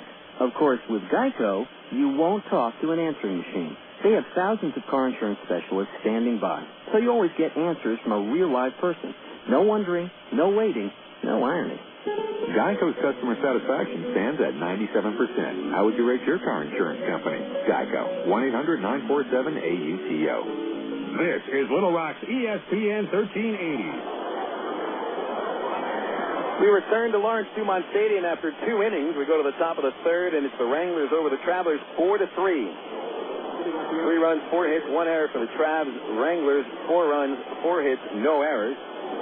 We start at the number 3 hole for Arkansas, and Brandon Wood up to the plate against Ryan Snare, and the left-hander goes to work. The Travs shortstop Wood swings and misses over top of the changeup for strike 1. Wood, Matt Braun, and Mike Elward here in the third. Brandon struck out swinging in the first inning. Snare's 0-1 on the way, and Wood takes a little bit outside. 1 ball, 1 strike. 2 strikeouts for Snare. Hit a batter. Here's the 1-1 pitch to Brandon. And that's high and outside. It's 2 balls, 1 strike. Wood 4 for 9 in the series, 2 strikeouts. He's homered 2 times this year, once in Springfield and once on Tuesday right here. The 2-1 pitch is under the knees, ball 3. 3-1 from Snare to Wood. And he is pitching somewhat carefully to Brandon. Brandon waiting, wide open stance, lifting his left leg. The 3-1 pitch is up high, and Wood draws the walk. So Brandon is aboard, taking the first free pass issued by Snare today. He did hit Rodlin in the second inning. Hey, Brandon Wood displaying a pretty good eye at the plate. That is the 5th walk he's taken this year. And the thing was, last year in the California League, pitchers just went after him, and he didn't care. He just ended up smacking the 43 home runs anyway. But this year, they're going to be more careful. I think you'll see Wood's walk total increase quite a bit. Braun the batter. There's a throw to first by Snare, and Wood is back in there. Braun doubled in the first Traveler run of the first inning, bringing Peel around to score from first with a 2-base hit to right center. Braun 5 for 9 of the series. He's been comfortable here in Wichita. Right-hand batter. Snare's first offering to him is in there. Backdoor breaking ball, strike 1.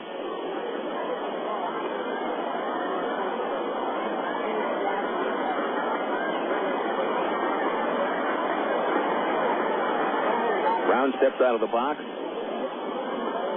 Braun hit behind Wood most of the season last year. But Ty Boykin said that he didn't feel that single-A pitchers were really ones to pitch around any batters. Double-A a little different. Here's the 0-1 to Braun at the knees with a fastball. Strike 2 as he takes that pitch. Boykin expects at Double-A for Wood to get a lot more walks, and for Braun, who's ever hitting in the 4 and 5 holes, to get a lot of RBI opportunities. So Matt Braun, Mike Elward, Jason Espedo, David Gates. Those will be the 4 and 5 hitters most of the year. There's another sort of first, and Wood is back in there. The fate of the Travelers might not really rest on the RBI capabilities of Wood, though he's certainly going to help a lot. It's going to have a lot to do with how the 4 and 5 hitters hit with men on base, because Wood's going to be on quite a bit this year. 0-2 on Braun, no one out, top 3. Trav's down by a run. The pitch on the way, and he takes ball 1 high and outside.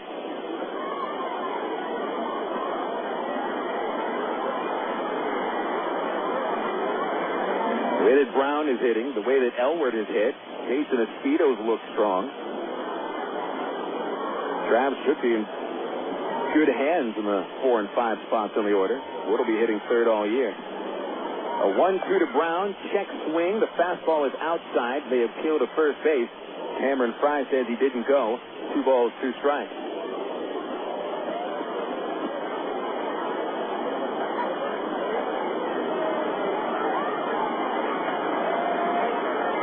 Snare does take quite a bit of time between pitches. He's, what do they call it when you're slow like that? Yes, deliberate. Here's the 2-2, and Braun pops it up over first base. Out of play over the roof.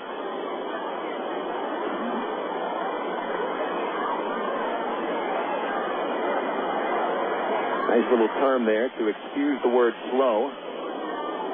There's one of your baseball euphemisms. Deliberate means slow. And boy, Snare's almost like a human rain delay right now. And a beautiful sunny day, no less. Snare to the stretch. Dr. Deliberate delivers, and it is popped up over first base in the foul territory. Goes towards right field. Maier giving chase. He has room, and he makes the catch in the Traveler bullpen. Wheels around and fires a strike to second, keeping Wood at first base.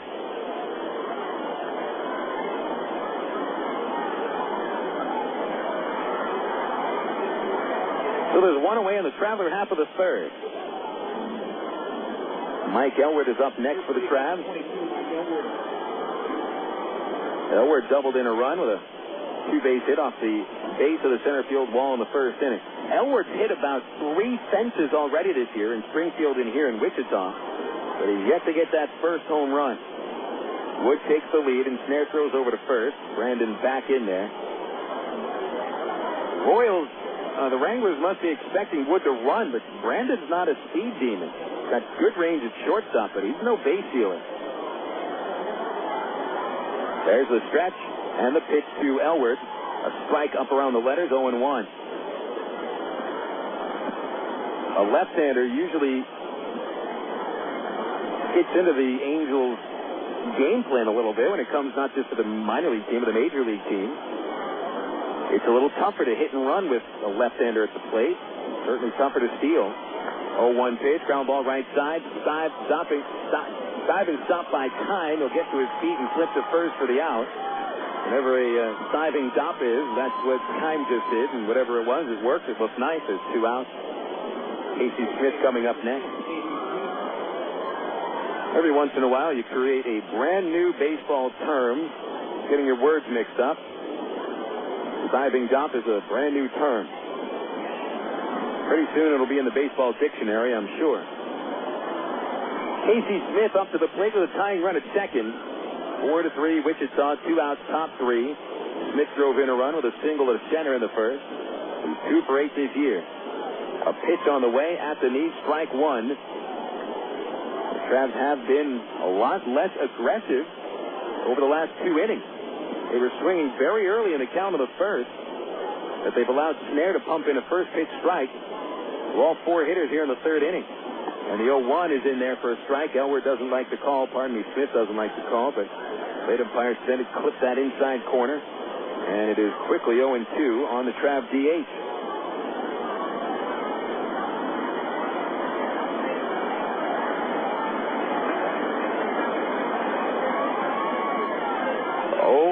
To count with 2 outs, and Smith reaches and pokes it foul along the first base line. Casey will walk towards the dugout and get a new bat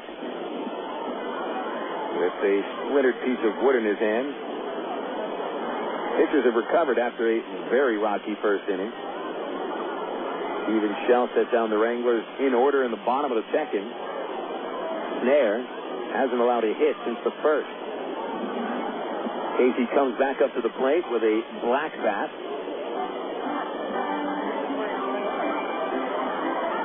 Snare had a quick talk with Espino. And Espino now back behind the dish. I hear organ music here at Lawrence Dumont Stadium. They don't have a real organ. They do have canned music. That sounded pretty good. They're ready at the stretch. The kick, the pitch to Smith. He swings and he tips it off the catcher, and he'll stay alive.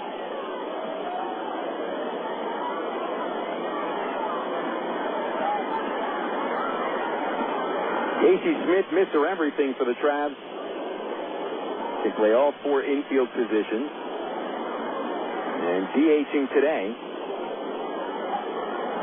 That will handcuff Ty Boykin a little bit later in the game if he needs a defensive replacement for Rodlin at second base.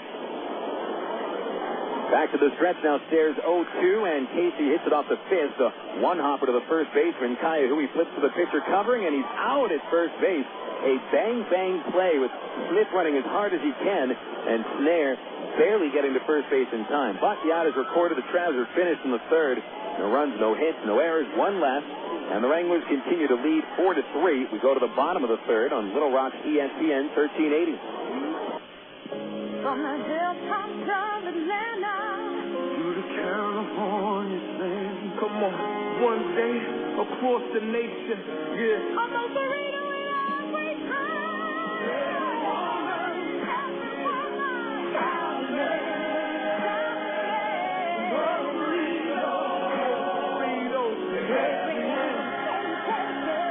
Most Burritos, 2834 North Hills Boulevard in North Little Rock by Kroger's at North Hills and McCain. Go your own way with National Car Rental. Take a one-time trip and discover Arkansas. National's great weekend special is just what you need for a trip to the Ozarks. Or get your friends together and rent a minivan to historic Eureka Springs. National offers a wide choice of sizes and styles, from luxury cars to vans and sport utility vehicles. Unlimited mileage rates are available. National Car Rental has two convenient locations, Little Rock Airport and North Little Rock at 3919 Block Avenue. See National Car Rental's ad in the yellow pages. Go your own way with National Car Rental. 1, 2, 3. We're at the supermarket checking out shopping lists. Oh, here's mine. Let's see. Milk, cheese, yogurt, ding, ding, ding. Oh, do I win? Well, actually, you probably lose. What? Lose inches. Oh. These studies show that people following a proper reduced calorie diet that included 3 servings of milk, cheese, or yogurt every day had better weight loss results and trimmed more from their waistline than if they just cut calories alone. So eat 3 cool, creamy servings of milk, cheese, or yogurt a day. Wow, I consider that a win. Have you had your 3 today? You're listening to Arkansas Travelers Baseball. Traveler baseball fans, don't forget opening day is coming up on Sunday, April the 16th. Easter egg hunt on the field at 3 o'clock. The gates will open at 2:30. First pitch, 4 o'clock at Raywinder Field, and your tickets are available at the Traveler box office. And there should be plenty of people in that Traveler office today. I'd like to say hello to all of the employees working at Raywinder Field, getting ready for the home opener on Sunday. Wichita leading 4-3 here in the bottom of the third. Alex Gordon, the leadoff batter, takes low from Steven Shell, ball 1. So, Trav fans, why don't you go over to the ballpark and inundate the box office and just buy a bunch of tickets. The 1-1, 2, Gordon low, ball 2, 2-0. 664-1555, the number to dial for your tickets. Go online at Travs.com for more information. Here's Shell's 2-0 to Gordon. And he looked at a strike over the low outside corner. Gordon, the number 4 hitter, drove in Wichita's first run in their 4-run first inning. A single to right field. Gordon's first RBI of the series. His second hit. Left-hander waits and Shell winds up. Here's a 2-1. And it's very high and outside. 3 balls and a strike. Upcoming homestand at Raywinder Field, April the 16th, through the 25th. Shell's 3-1 is outside and high, and he issues a leadoff walk here in the third inning. Bad sign. Second walk for Steven today.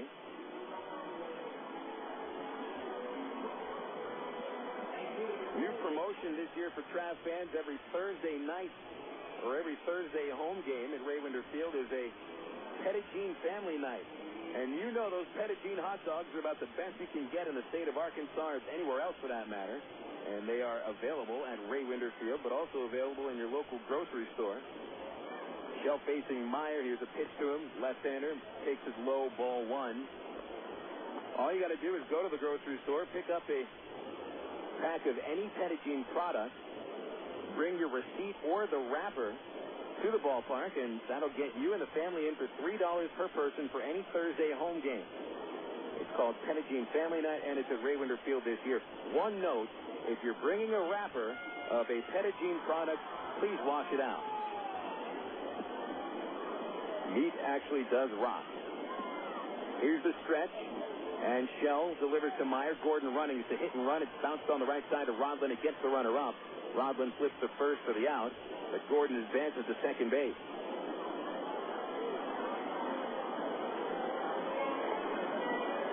Friday and Saturday next week is the Travs Magnetic Schedule giveaway. And a note about Friday's game. It's also Organ Donor Awareness Night, brought to you by the Arkansas Regional Organ Recovery Agency. Miss Arkansas Eudora Mosby will throw out the first pitch and sing the Star-Spangled Banner. You can be sure Miss Mosby has some pipes to sing. That's Friday night at Ray Winder Field next week. The batter's Adam Kine. Shell turns around and looks the runner back to second. Bottom of the third inning, Wichita leading by a run, 4-3. Kine tied the game in the first with a double to right center. It was his first extra base hit of the season and his third RBI. Gordon a decent lead. Rodlin backs off. The pitch is hit in the air to left field. Gates is right there to squeeze the ball for out number 2. Gordon retreats to second. Also on Friday, April the 21st, it's Cabot-Jacksonville night. And our friends at First Arkansas Bank and Trust, the big sponsor for that promotion. Fans in Cabot and Jacksonville can pick up a free traveler's ticket for Friday, April 21st game at any First Arkansas Bank and Trust location in Cabot and Jacksonville. But you can also go to Cupid, McDonald's, Cabot Star-Herald, the Jacksonville Patriot, North Pulaski Leader, and Little Rock ESPN 1380. Sheila Kaya-Hui, the batter, left-hander, 2 outs. Shell misses high with a fastball, and it's 1-0. On Saturday, April 22nd, it's also magnetic schedule giveaway, but it's Morrilton Atkins night with tickets available at Petit Meat, Petit State Bank, McDonald's, the Morrilton Chamber, Petit Country Headlight, and KVOM Radio. Runner goes, pitch a strike, throw to third, not in time, and that is the 4th stolen base for the Wichita Wranglers today. And for Gordon, it's his second. 1 ball, 1 strike to count to the batter, Kaya-Hui. So the Travelers had not allowed a stolen base over the first 6 games of the year, but in not even 3 innings today, the Wranglers have put up 4 steals. Gordon really looks like he can move. Now the infield can't forget about Gordon. That actually helped the infield a bit. Here's the 1-1 pitch to Kaya-Hui. Called strike 2 on the low inside corner, and it's a ball and 2 strikes. Kaya-Hui took a walk in the first inning. It was his first Double-A plate appearance. He had a knee injury that forced him to miss the first week of the season. Shell into the stretch position, 2 outs. Gets a look at Gordon. Now he delivers the 1-2, and Kaya-Hui takes outside and high. Breaking ball, 2 balls, 2 strikes.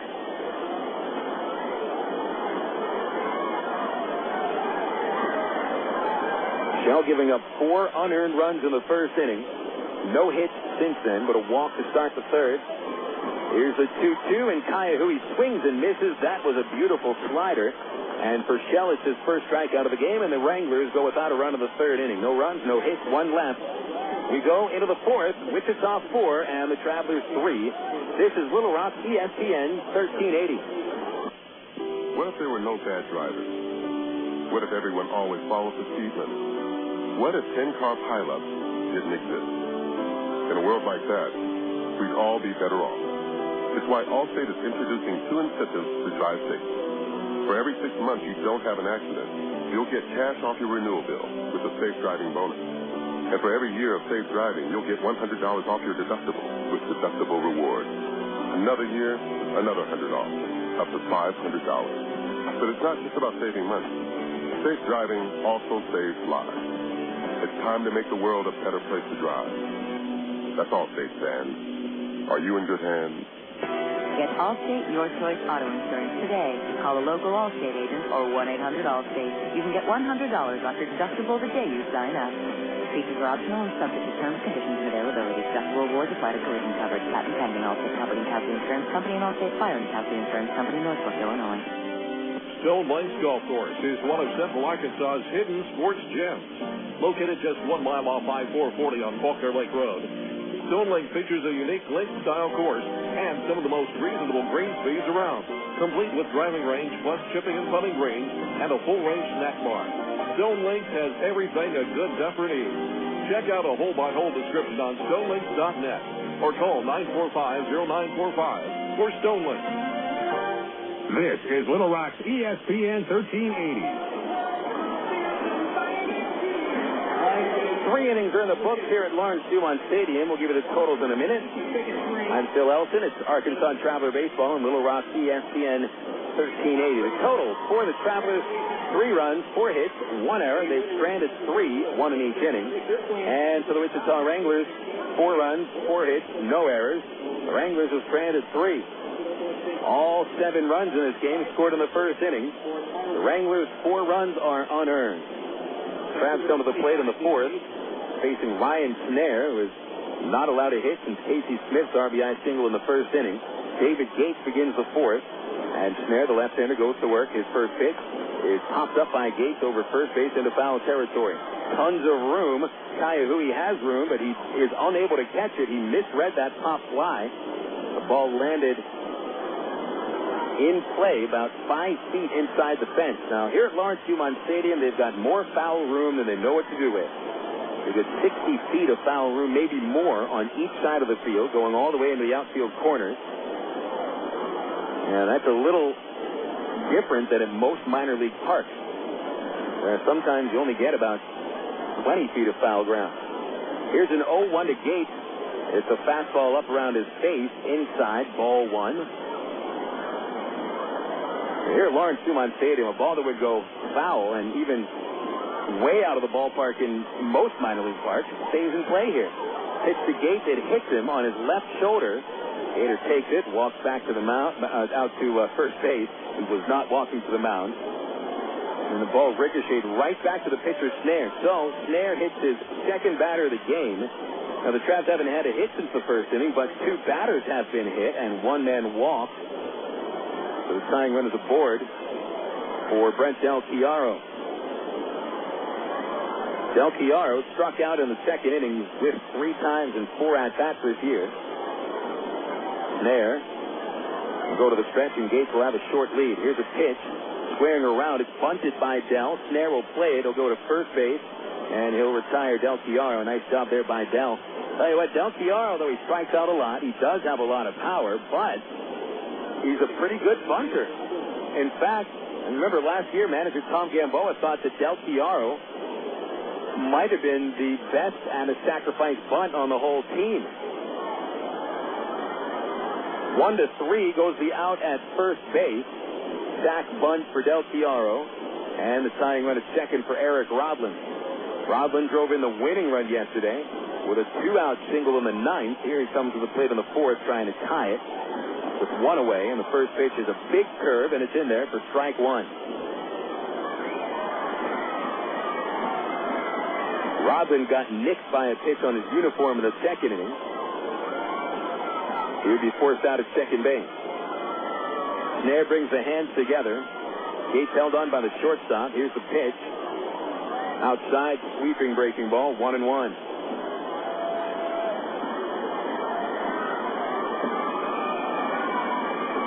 The Wranglers leading the Travelers 4-3, top of the 4th.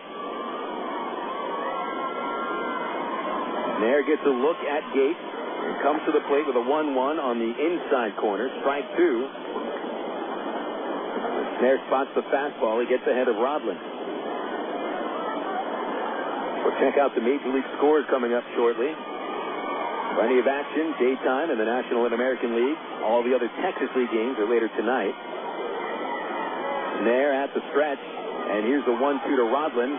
Fouled it off over the third base seats and got a hold of the breaker on the outside corner to stay alive. Dodgers and Pirates wrapping up the series in Pittsburgh. 0-0, top of the third.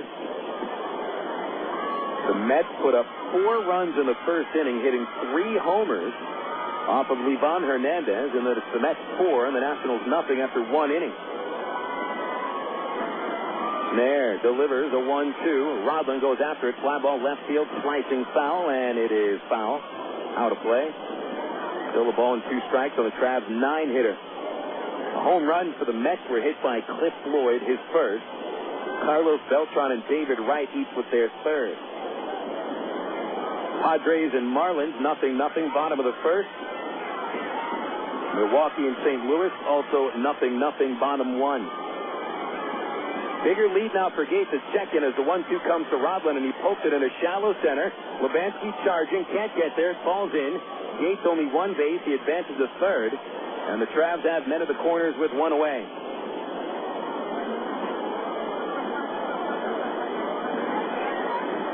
So Rodlin with his first hit of the afternoon. Now Bacon comes up with a chance to tie the game.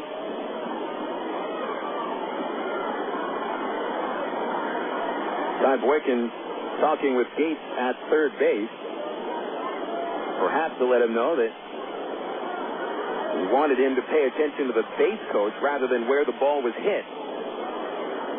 Not to take anything away of Gates, because he's usually a pretty decent base runner.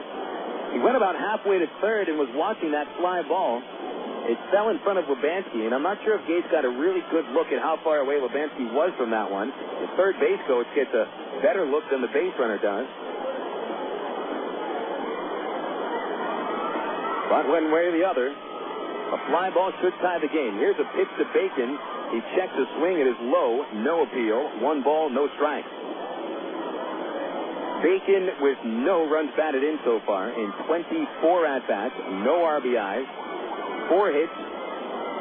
1 double, 1 triple. He's batting right-handed. Anything but a pop-up, a strikeout, or a double play. The 1-0 is low once again. And that's 2 balls and no strikes on Bacon. Bacon would be tough to double off one way or the other. Back in the second inning, he had a possible double play chopper to second base, but with him running so well, the shortstop never even threw the ball. Gates leads away from third, and Rodlin held on at first. Snare kicks, and the 2-0 comes. It's grounded hard to second, picked up by Kime. There's an out at second. Here's the relay to first. Not in time.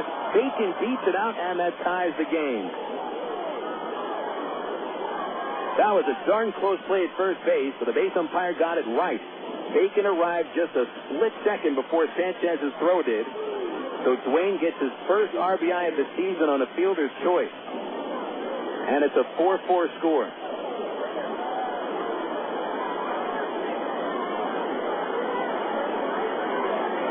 So with Gates getting hit by a pitch to start this inning, he comes around to score the tying run. Credit Rodlin with that loop single to move him on. Delciar with a sac bunt as well. And now Aaron Peel steps to the plate. There's a pickoff move to first, and Bacon just gets back in head first. Dwayne has been picked off once this year, and he was a little late in reacting on the pickoff move by Snare. That was Snare's good pickoff move. And he really does show a good one. It'd be tough to run on him. Bacon carefully takes the lead. 1 step, just a little out of the sliding pitch. Snare goes to first once again, and this time Dwayne is back in standing up. American League games in progress quickly. Top 2 at Detroit. The White Sox hit 2 solo homers in the first. 2-0 at Detroit. Tomey and Iguchi going deep. The Yankees got another homer from Gary Sheffield in the first inning. It's the Yankees 1 of the Royals nothing in the second. Snare ready. And from the belt, he'll deliver the pitch, and Peel fouls it away over the press box. 0-1 to Peel. Oakland put up 2 runs in the first. They lead at Minnesota 2-0, still in the first inning. And those are the only games in progress. Peel, an infield single in the first. He scored. Final batter of the second, grounded out to second base. Now Peel bats here in the fourth with a 4-4 score. And 2 away. Bacon leads off. He's on the move. The pitch is swung on and missed. The throw to second is nowhere near in time. And Bacon in with steal number 2 on the season. Good throw by Espino, but Bacon picked the right pitch to run on. It was off speed. But it's 0-2 on Teal. A base hit could put the Travelers in front. Second baseman Kime will be the closest to Bacon as he leads off. Teal with 1 RBI this season. Chokes up a little. Here's the 0-2. Swing and a miss on a changeup, and a strikeout ends the 4th inning. The Travelers tied the game with a run on 1 hit. There were no errors, and there was a man stranded. And we'll take this game into the bottom of the 4th. It's the Travelers 4 and the Wranglers 4 on Little Rock ESPN 1380. Choose your reward with Arkansas Federal's new Platinum Rewards MasterCard. Cashback, airline miles, or merchandise points, and you'll never pay an annual fee. For limited time, we'll give you 1,000 reward points, and you'll get a low 6.9% annual percentage rate for the life of balance transfers. For details, call Arkansas Federal Credit Union at 982-1000 or apply online at ascu.org. Arkansas Federal, the official credit union of the Arkansas Travelers. Coca-Cola, this is Mitchell. My friend's brother is a molecular biologist, and he was saying the only way you could have gotten Coke Zero to taste like the regular Coke was to engineer it in space. I would not. Well, no, but think about the whole zero factor, like zero gravity. It makes perfect sense. Zero is for the 0 calories. Just stop pretending that you don't engineer Coke Zero in space. Can you do that? I wish I could speculate on that, sir. The next launch. I just want the time for the next launch. Coca-Cola Zero. Real Coke taste. 0 calories. It's a season to remember as the Arkansas Travelers make 2006 their final season at historic Ray-Winter Field. Baseball fans in Central Arkansas have been enjoying minor league baseball for 74 years at Ray-Winter Field. And next year, the Travelers will be moving into a brand new stadium, Dickey Stevens Park in North Little Rock. This season is the time to come and make some memories and relive the excitement of Arkansas Travelers baseball. All season long, Little Rock ESPN 1380 brings you the action with Phil Elson's play-by-play. Join us for Arkansas Travelers baseball here on Little Rock ESPN 1380. KDXE North Little Rock. Back to action in the bottom of the 4th inning here at Lawrence Dumont Stadium. Phil Elson with you. Nice to have you with me for today's baseball broadcast. You're around 12:28 in the afternoon on a spectacular sunny day in downtown Wichita. Folks, if you're wondering about what the ballpark in North Little Rock is going to look like, Dickey Stevens Park will have a view that is very much like the view we have here at Lawrence Dumont Stadium. We're right on the banks of the Arkansas River, except I believe we're on the south side of the river, not the north side. There's a bridge going to our right. Now, there's a big difference. The Arkansas River in Little Rock is considerably larger than it is here in Wichita. And Steven Shell faces Matt Tupman to begin the bottom of the 4th, and he misses high and away with the ball. 1-0, 4-4 score. Tupman drove in a run in the 1st inning with a single, gave the Wranglers a lead that lasted 2 innings. Shell over 3 innings has struck out 1. He's walked 2. The 4 runs are unearned, and he pumps one over the outside corner with a breaking ball. 1 ball, 1 strike to Tupman. Now, to give you an idea of how much more water is in the Arkansas River in Little Rock than here, there's a 1-1 pitch. It's popped up out of play over third base. 1-2 to count. The river here in Wichita is at a very low level. All the droughts out in Colorado where the river has its headwaters really cause it here, and there's some sandbars that have popped up. You can see it driving over one of the bridges today. Here's a 1-2 pitch from Shell, and Tupman pops it up over third. It is slicing into left field. Gates coming in, and he cannot get there. It falls in fair territory. Gates picks it up on a bounce, and Tupman gets a little cheapy single. A blooper over third base. It's his 2nd hit of the game. Tommaso Espino coming up next. But where the views really can relate to each other from where Dickey Stevens Park will be and from where Lawrence Dumont Stadium is a spectacular view of a downtown that a lot of people just don't get to see very much. Downtown Wichita is beautiful. You'd never expect it to be. Here's a delivery, and Espino popped it up over first into foul territory. Over to the Arkansas bullpen. Elward a long run. Can't get there. He dives and eats it on the warning track. And eating it on the warning track in foul territory here in Wichita is tough because it's made of a rubberized surface, and it can really tear your skin apart. Elward's all right. Speaking of the Traveler bullpen, it's busy. Michel Simard warming up once again. Elwood's all right. He gets back to his position. Downtown Wichita here on this beautiful day is just sprouts up right in front of you. There's a couple of smaller skyscrapers and a very round, large convention center. Huge Baptist church past the left field fence. And it is an impressive downtown. Little Rock's going to look the same way. Toss over to first by Shell. Back in there is Tupman. Very much looking forward to seeing what other people think about Dickey Stevens Park when it opens, especially people that have never seen a view of downtown Little Rock. It's going to be so gorgeous. Line drive foul the other way by Espino. It is an 0-2 count after consecutive foul balls.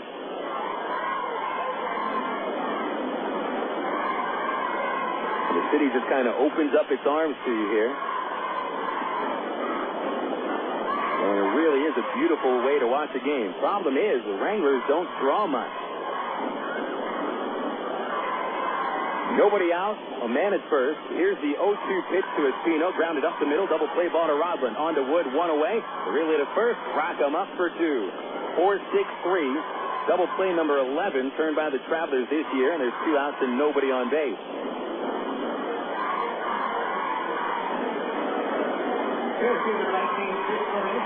Here comes Chris Levansky.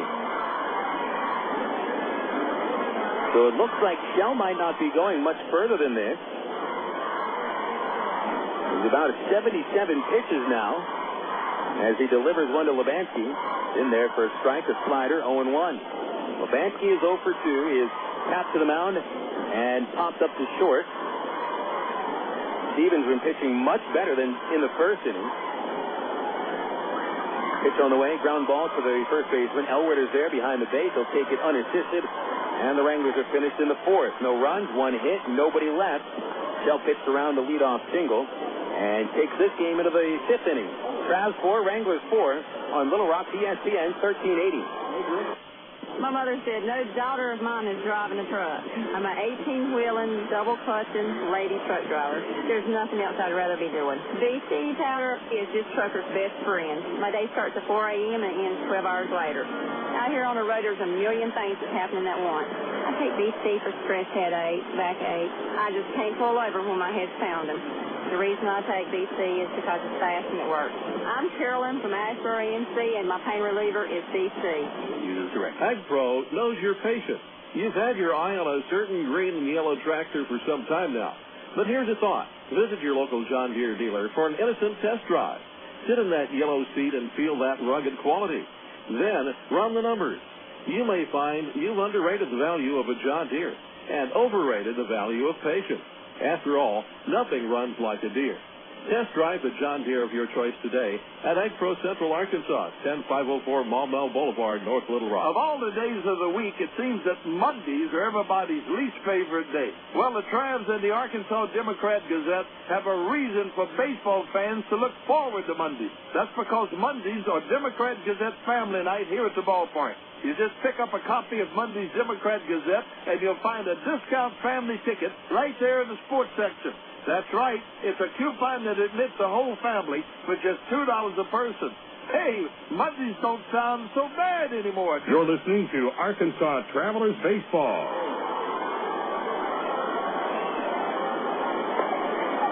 Back on Little Rock's ESPN 1380 as we go to the top of the 5th inning, and the Arkansas Travelers tied with the Wichita Wranglers by a 4-4 score. Each team with 5 hits. And the only error of the game charged to Arkansas, which accounted for all 4 Wichita runs.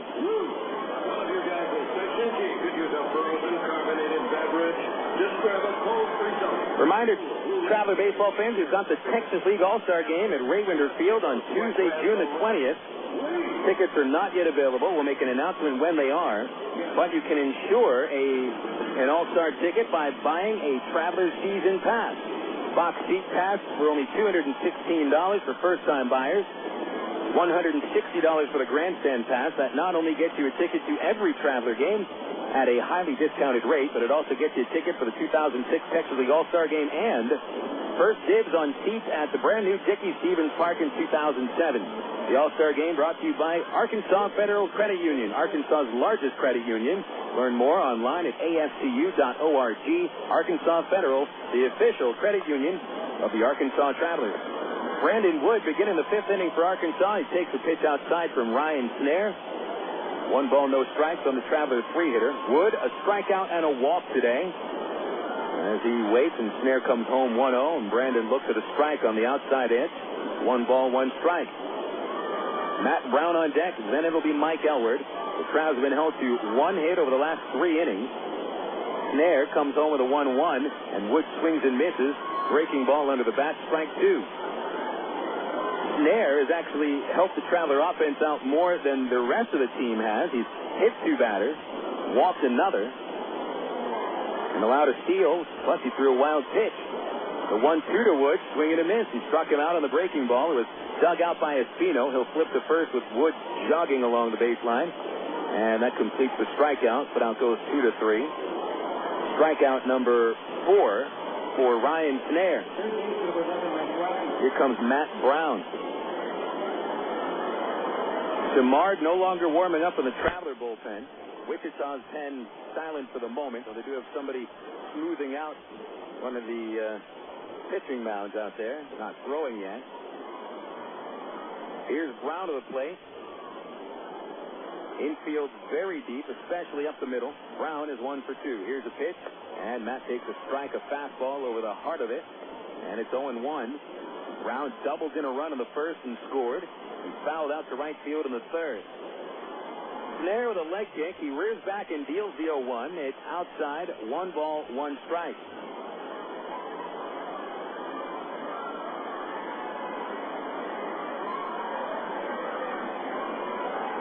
Snare holds the ball in the glove as he gets the sign. Accepts Espino's sign. Here's the pitch. Ball 2, outside. 2 balls, 1 strike.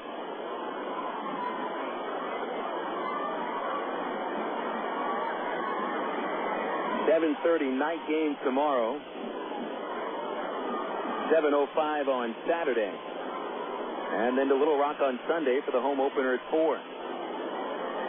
Here's a 2-1 to Brown. A swing and a miss, and boy, his head got yanked on that pitch. Goodness, that's looking at the Baptist Church past left field. Plate umpire might have been nicked in the hand by that ball. I don't think that Espino caught it. It hit the dirt and bounced back up and caught the plate umpire. But Edward Rooney seems to be okay. The plate umpire a couple of days ago had the single greatest third strike call I've ever seen. Right out of the Naked Gun. And I don't think this is the same guy. Here's the 2-2 to Brown. He swings, reaches for it, pops it back this way. It hits the facade of the press box and back into the seats. As many baseball fans now know, the minor league umpires are striking. The Texas League and every other minor league are using local replacement umpires, though most of these guys have had minor league experience. If they haven't, then they're coming out of the college ranks. They've been doing a good job. But we don't know their real names. The 2-2 to Brown is low. That's ball 3. And whoever it was behind the plate 2 days ago, he kind of did a disco dance and a right hook on the called third strike. I mean, right out of Lieutenant Frank Drevin's repertoire from the Naked Gun. It was hilarious. Even Jason Espino, who was called out on strike twice by Lieutenant Drevin, had to just laugh there when he saw him dancing and jumping around. I mean, it was amazing. Now, if we had a called third strike yet, that'll give it up as to whether or not this is the same guy. We haven't had one yet. Let's wait till the bottom of this inning. Here's a 3-2 to Matt Brown. Swung on, pops up over first into foul ground. Kaiahui chasing it over to the fence, and he runs out of room. He did not realize that he had more room. Second time this game that Kaiahui has overestimated that the ball was going to go into the seats, but it lands still in play. And remember, this is Keela's first game ever playing in Wichita, so how was he to know that There's more foul room here in Lawrence Dumont Stadium than there is room in the Sahara Desert.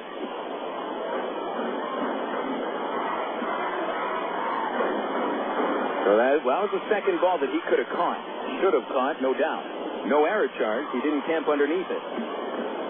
So Braun catches a break there and comes back up with a 3-2 count. One away, no one on base. Top 5, Travs 4, Wranglers 4. Snare into the glove. Here's the payoff. Braun takes ball 4 under the knees, and Snare puts the second Traveler on by way of a walk, and then you add in the 2-hit batsman. He's put 4 men on base himself. Here's Mike Elwood. Elwood an RBI double off the center field ball in the first. He would score, and a ground out of the third inning. Ever since the first inning, Snare has hit 2 men, walked 2, and allowed only 1 base hit. Brown, the runner, has not attempted a steal this year. Here's a pitch to Elwood. It's under his knees, ball 1. And it appears we'll now have action in the Wichita bullpen. Barry Armitage has gotten on top of the mound, and he will slowly begin to loosen up.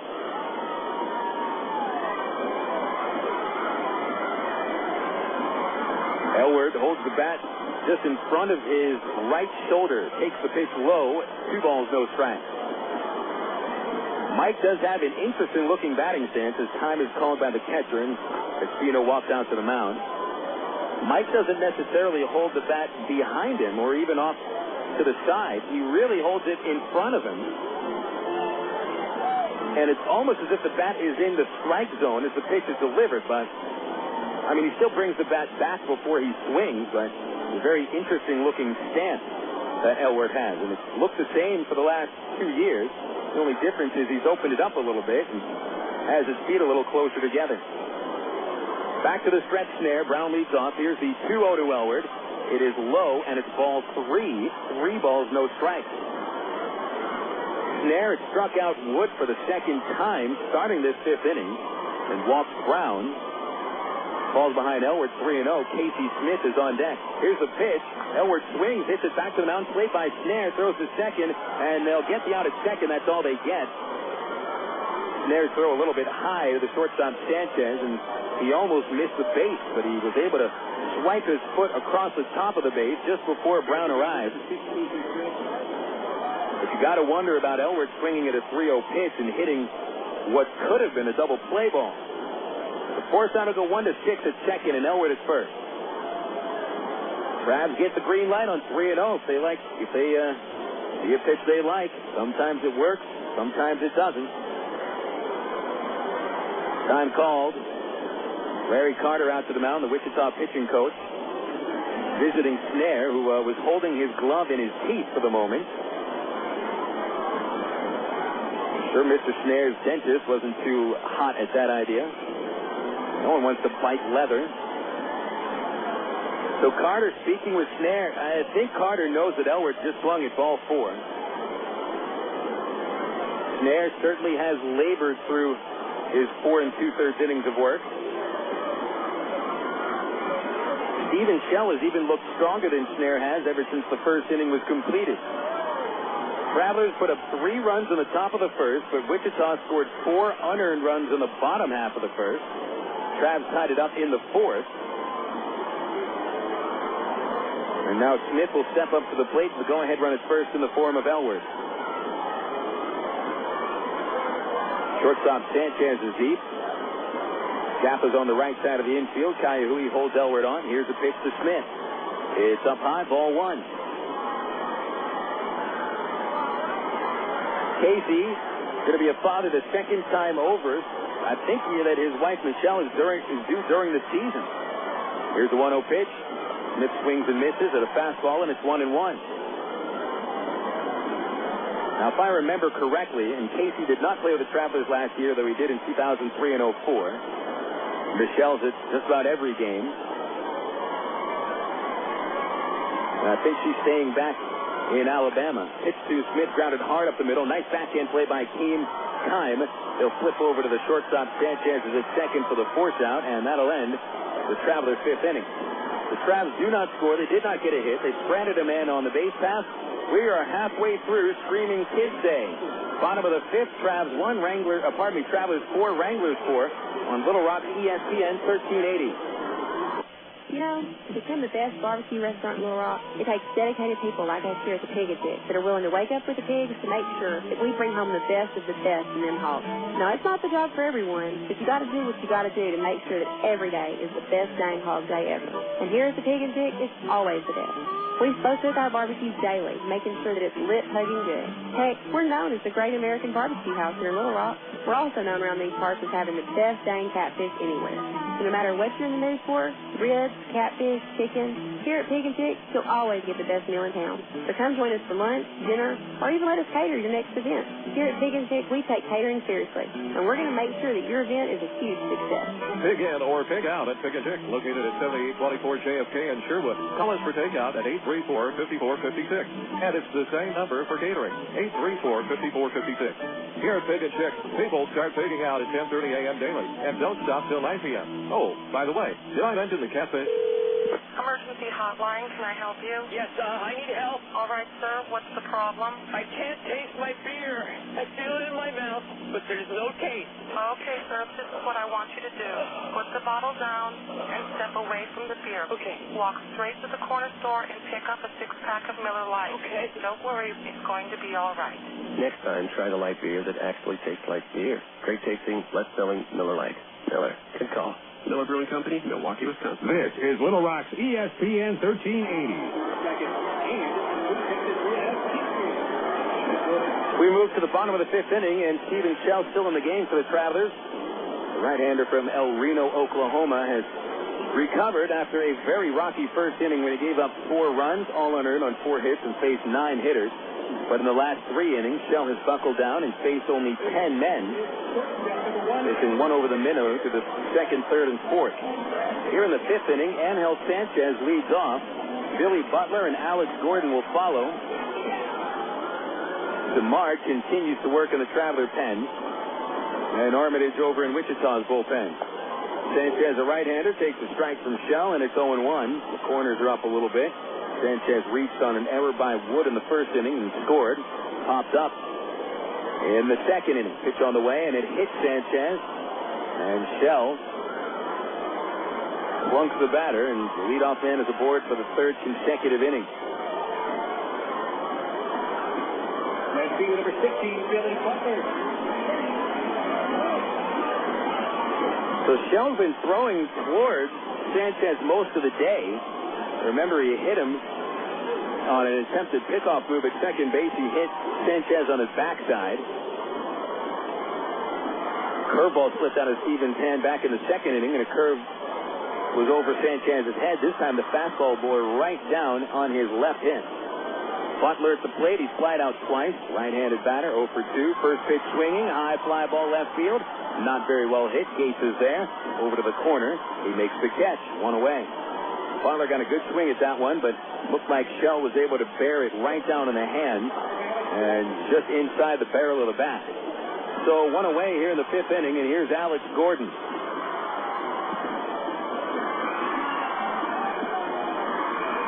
Gordon a tough out today. He is singled and walked.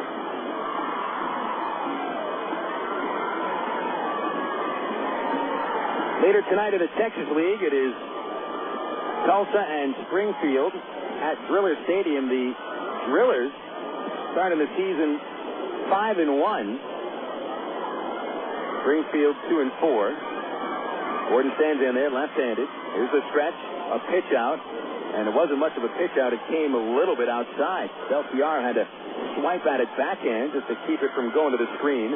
1 ball, no strikes to Gordon, and Sánchez wasn't running. Cardinals today will start Chris Lambert. Juan Murillo pitching for Tulsa. Murillo, he of the upper 90s fastball. Sánchez shifty off of first.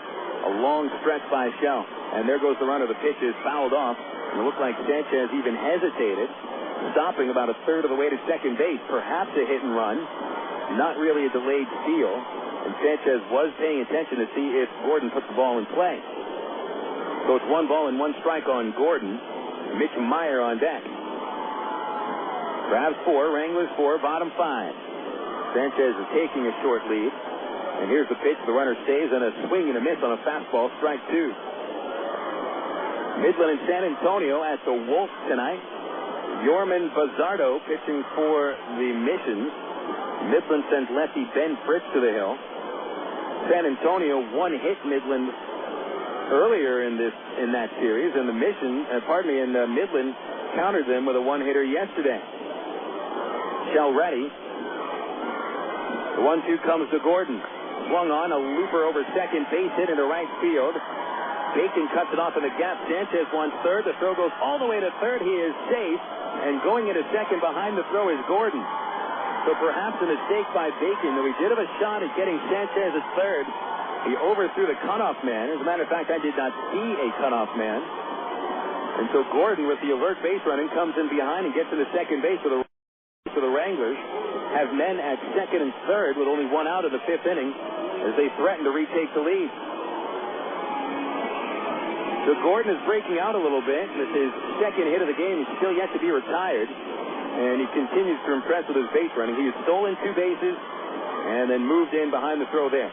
Here comes manager Tyrone Boykin. He is lifting Steven Shell with 2 outs to go in the 5th. So Shell lasts only 4 1/3 innings today, and he certainly will not be pleased with his job.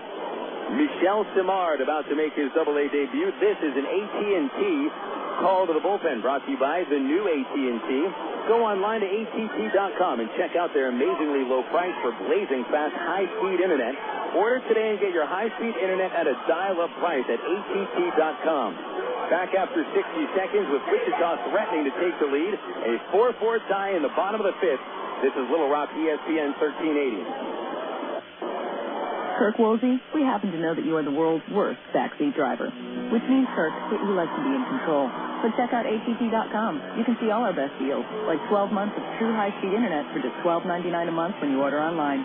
If you switch from your old cable company, you can get 3 months free. And with AT&T Account Manager, you can see your account activity, add services, and pay your bills online, all in one place.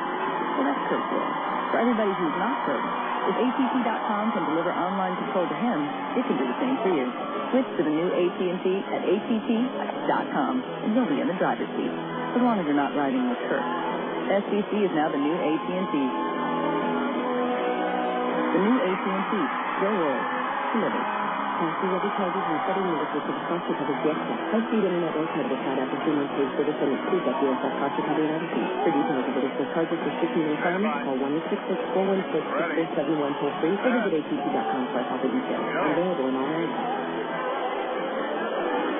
The call to the bullpen from AT&T is complete, and the new pitcher is not Michel Simard. It is Alan Buckley. I had seen Simard warming up earlier in the inning, but Buckley has come out of the bullpen instead. Hard-throwing righty from Mississippi inherits a tough situation. Then it's second and third, 1 out with a tie score, 4 apiece in the bottom of the 4th, bottom of the 5th. As we get our second SpongeBob SquarePants of the day. And Buckley trying to keep this at a tie score with Mitch Maier up to the plate. Maier, a left-hander. Buckley, big guy, 6'6", 240 pounds.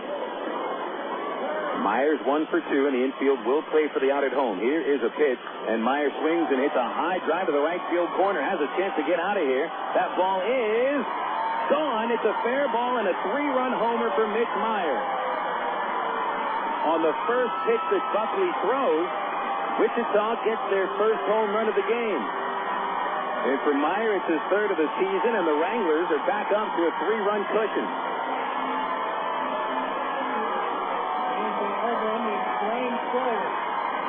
The ball just hooked inside the fair pole in the right field corner, 330 feet away from home plate. It was fair maybe by 1.5 feet, and it got over the fence by about 1.5 feet. So the line on Steven Shell is complete. 6 runs, 2 of them earned in 4 1/3 innings, and Shell the pitcher of record for the Travelers. Buckley delivers the Kime, and it missed. Ball 1, and now Frank White coming down the third base line, and he saw something that this shouldn't be there. He picked it up and flicked it over to the home dugout, back to his position. So Buckley gives up the home run on the first pitch he throws today. Allen has now given up 3 runs on 4 hits in an inning and 2/3 this year. A big right-hander delivers, and it's in there for a strike to Kime. So Maier having a huge day. He's 2 for 3, 4 RBIs, and his 3rd homer of the season. Kime is 1 for 2, right-hander, and he hits a high fly ball to left field. Not very well hit. Gates underneath it towards the corner, and there's 2 outs, bringing up Keala Hui.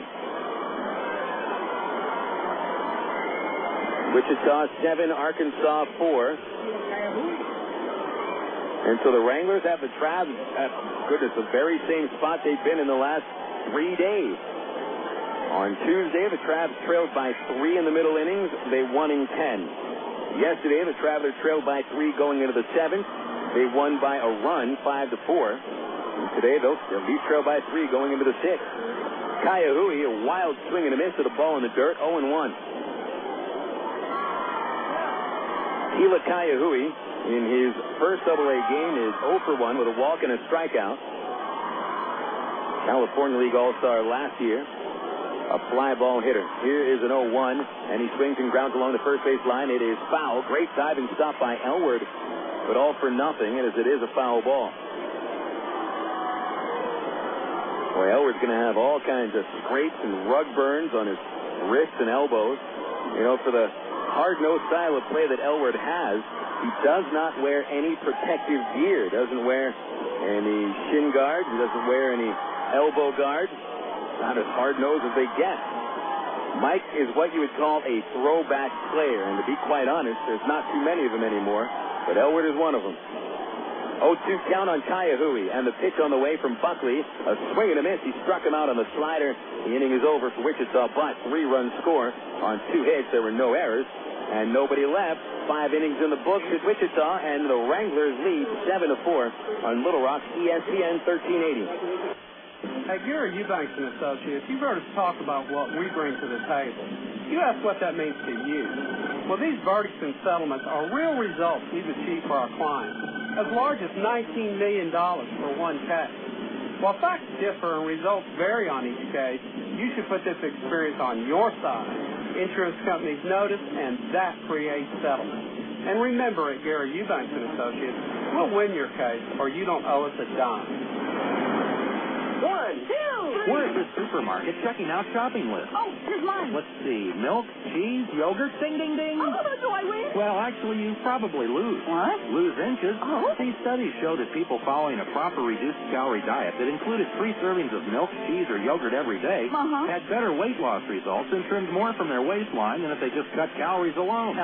So eat 3 cool, creamy servings of milk, cheese, or yogurt a day. Wow, I consider that a win. Have you had your 3 today? Choose your reward with Arkansas Federal's new Platinum Rewards MasterCard. Cashback, airline miles, or merchandise points, and you'll never pay an annual fee. For limited time, we'll give you 1,000 reward points, and you'll get a low 6.9% annual percentage rate for the life of balance transfers.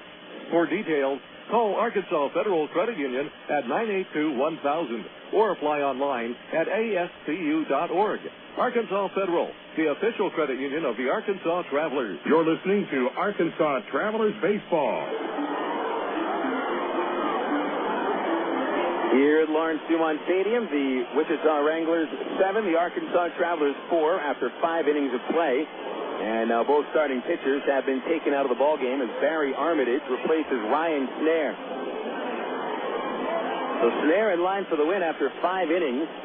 He gives up 4 runs, and all 4 of them were earned on 5 base hits. Walked 2, hit another couple batters. Snare registered 4 strikeouts through a wild pitch, did not allow a home run. Not a great appearance for Snare, but he's able to pass the lead on to Armitage. Armitage, the best baseball player in the history of the country of South Africa. Born and still lives in Durban, South Africa.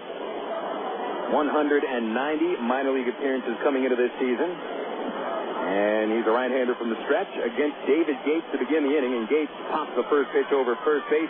Foul ground. Hui over to the fence, and he drops the ball. Boy, he is having a heck of a terrible time at first base. Hui unable to catch a pop-up for the 3rd time in foul territory. And so Gates gets a little break there. He is at the plate with an 0-1 count. Armitage this year has made one appearance and surrendered 3 runs on 3 hits in an inning and 2/3. Hard thrower, not very good control. The stretch, the pitch to Gates. Low and away, a breaking ball, 1-1. Gates flied to center in the first. Started the 4th inning by getting hit by a pitch and eventually scored. But at that point was the tying run, but now Wichita is back in front by 3. Armitage delivers, and it's fouled off the top of the press box. And the count is 1-2. Armitage did pitch in the World Baseball Classic. He got racked. 9 runs, 7 hits in 3 innings. And for the only minor leaguer or professional baseball player on the South African team, Armitage had the highest ERA, 21. Pitch popped up by Gates again, right side, foul territory, but the catcher, Espino, takes charge, and Espino drops it. The second drop pop-up in foul territory by the Wranglers in this at-bat.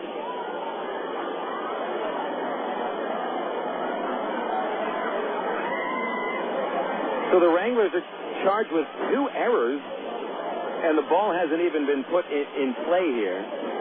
A little embarrassing to see Wichita with professional ball players unable to catch pop-ups. And it's not that they're difficult plays. They look very routine. Let's see if Gates can't turn this into getting on base. Here's another 1-2. And it's chopped along towards third base. Gordon very sure-handed. He'll flip across, and Gates is retired 5-3.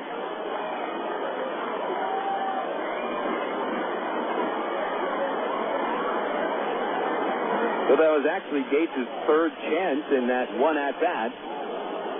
Now Brent Del Chiaro comes up to face Armitage. Armitage started as a starting pitcher in the early part of his career, but he's been converted into a reliever over the last 3 seasons. Decent season last year at Wichita. It's sort of surprising to see him back with the Wranglers without getting a chance at AAA. Del Chiaro, the batter, he is 0 for 1 with a sac bunt. First pitch is low, ball 1. Armitage last season, a full-time reliever, 3.87 ERA, 4 wins, 3 losses, 7 saves. And he's back at AA this year. Here's the 1-0, and Del Chiaro swings and misses at a fastball, and it's 1-1. Armitage stands 6'5". He weighs 275 pounds. He's a linebacker masquerading as a pitcher. Here's the 1-1. Del Chiaro takes low and outside, ball 2. And you know, Del Chiaro is a big guy himself, 6'3", 225, and chiseled. Armitage dwarfs him.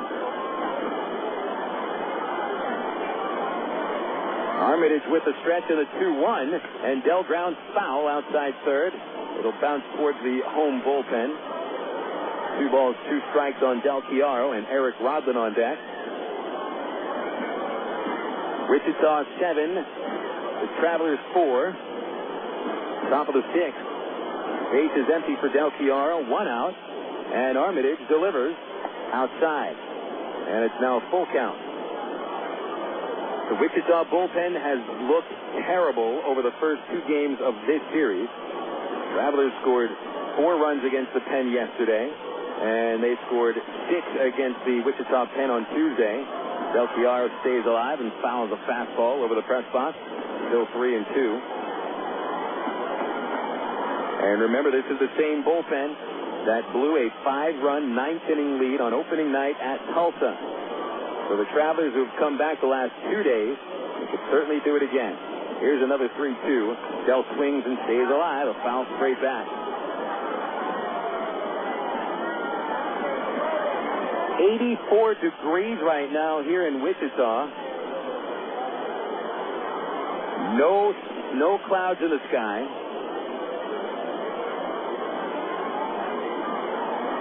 The wind blowing out to left field at about 15 miles an hour. Armitage steps off. It'll be a lovely rest of the day for the Travs, of course, depending on how they do. Here's another payoff. And a ball hit in the air to dead center field. Del Chiaro smoked it deep towards center. Lebansky back. That is gone. And Brent Del Chiaro hits his first home run of the year. And the Travs are back on the scoreboard. It'll make it 7-5. I mean dead center field. It sailed right over the 400-foot sign. And listen to these kids. Boo Del Chiaro.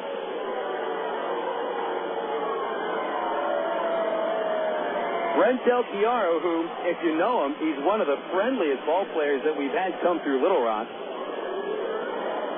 He's the bad guy to the kids now. So it's a 7-5 score, and now Eric Rodlin is in there. He takes a breaking ball for strike one.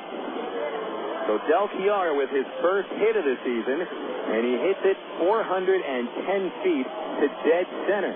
And 0-1 to Rodlin, and that is low, a ball and a strike. Rodlin hit by a pitch in the second. He singled in the fourth. He bats with one out. It's a 2-run game. The pitch is low and outside. 2 balls and a strike.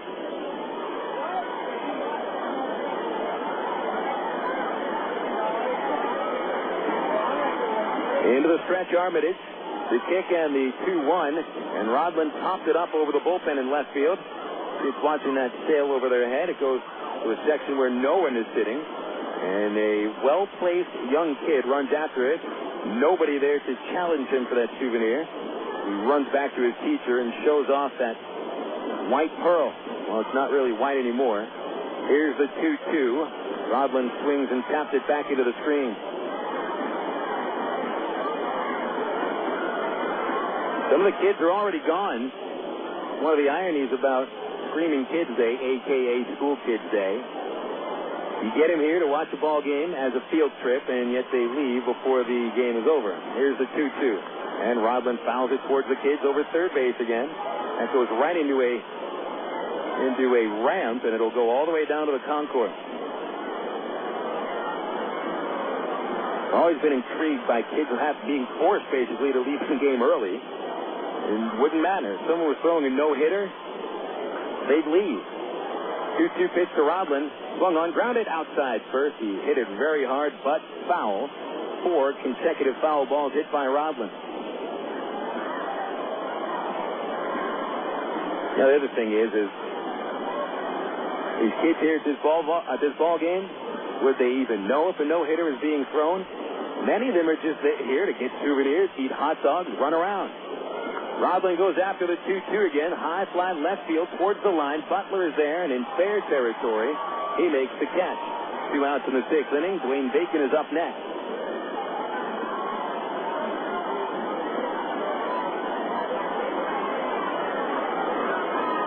Top of the order now for the Travelers. Dwayne Bacon is 0 for 3.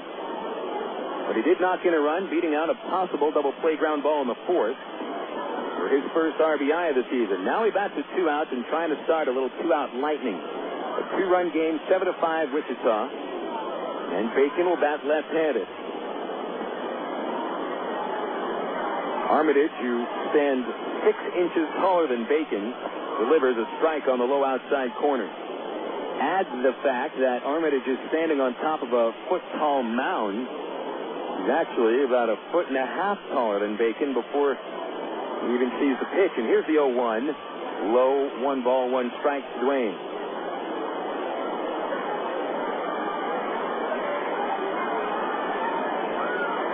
Bacon is 4 for 25 this year. And the pitch is low and inside, and it's 2-1.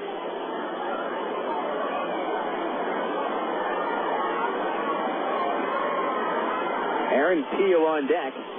Travelers have put up 6 hits. The Wranglers 7. Armitage to the plate. A 2-1 to Bacon is chopped along towards first. Kahiui there to pick it up, run to the bag himself, unassisted put out. And the Travelers are done in the 6th. But Brent Del Chiaro solo homer brings Arkansas within 2 runs. We'll go to the bottom of the 6th. The Wranglers 7 and the Travelers 5. This is Little Rock's ESPN 1380. At one time or another, we all want to change the world in which we live, make it a better place. Introducing the new ITT Tech School of Criminal Justice. At ITT Tech, we now teach the fundamentals of the criminal justice system, along with the technology to help respond to and prevent crime. ITT Technical Institute School of Criminal Justice. Education for the future. To find out more, call 1-800-ITT-TECH or visit us on the web. You signaled your turn. You merged without cutting anyone off. You stopped. because the light was red. Through rain and sleet, through dark of night, 365 and 1/4 days a year, you drive safely. Now, Allstate rewards you for being the hero you are. Introducing the Safe Driving Bonus. For every 6 months you don't have an accident, Allstate will give you an extra bonus. Actual cash off your renewal bill. That's on top of any discounts you've already received. It's time to make the world a better place to drive. That's Allstate, Stan. Are you in good hands? Get Allstate Your Choice Auto Insurance today. Call a local Allstate agent or 1-800-ALLSTATE. You can start earning your safe driving bonus the day you sign up. Features optional and subject to terms, conditions, and availability. Patent pending. Allstate Company, Casualty Insurance Company, Allstate Fire and Casualty Insurance Company, Norfolk. This is Little Rock's ESPN 1380. Alan Buckley back on the mound for the Travelers as he faces the Wranglers in the bottom of the 6th inning. Wichita has Matt Tupman, Damaso Espino, and Chris Lubanski due to bat against Buckley. Buckley is responsible for 1 of the 7 Wichita runs. 3-run homer hit by Mitch Maier. 2 of those runs charged to Shell last inning. The other one to Buckley. So here's Tupman leading off. The DH, and he's been on base twice. A couple of singles and an RBI. Left-handed batter, the right-hander Buckley from the stretch.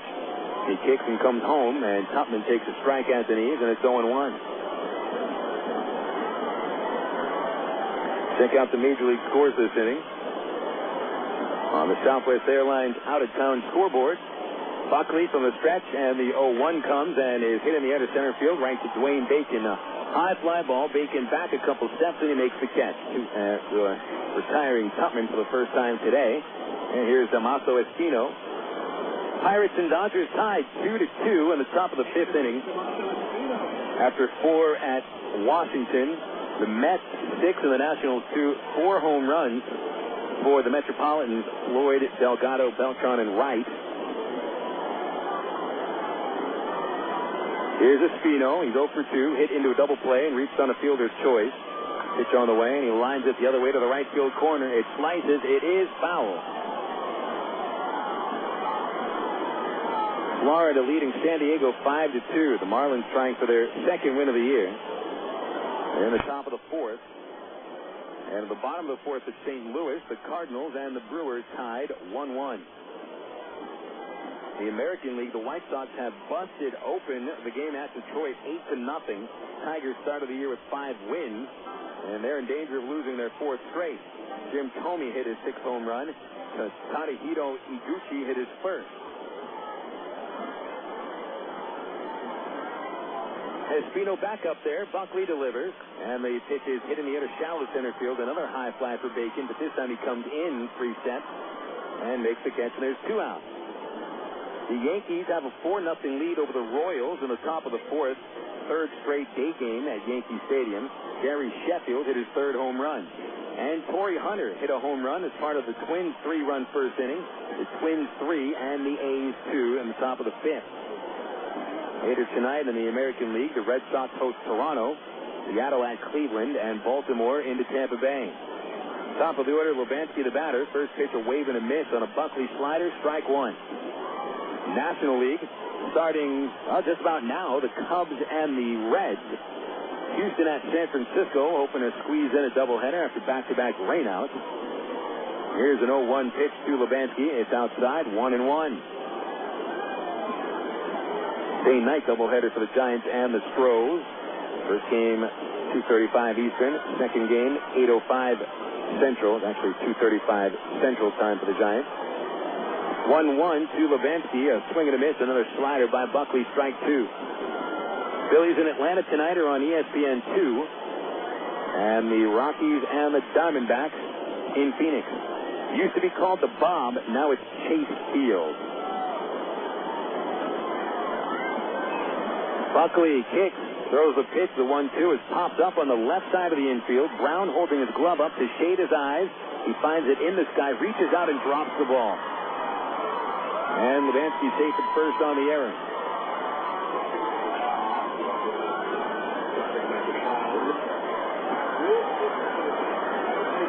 So that looked like the first time that the sun has really played a part in a Traveler fielder having some trouble. It'll be the second error of the game on Arkansas.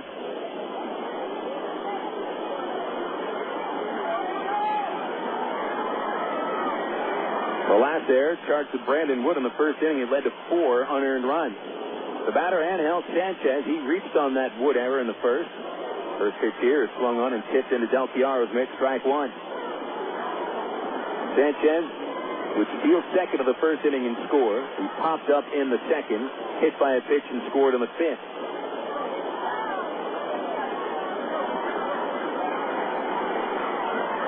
Buckley sets out his letter. Big lead is first by Lebansky. He's running. The pitch is inside, and Del Chiaro unable to transfer the ball into his throwing hand. Stolen base for Lebansky. That's the 5th of the game for Wichita.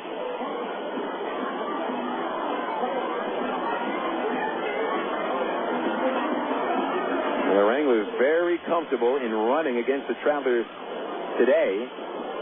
They stole 3 bases in the first inning. And that's 5 on the afternoon. 1-1 to Sánchez. Duck on the pond at second in a 2-run game, and the pitch is swung on and fouled back. Sánchez was leaning over the plate on a breaking ball.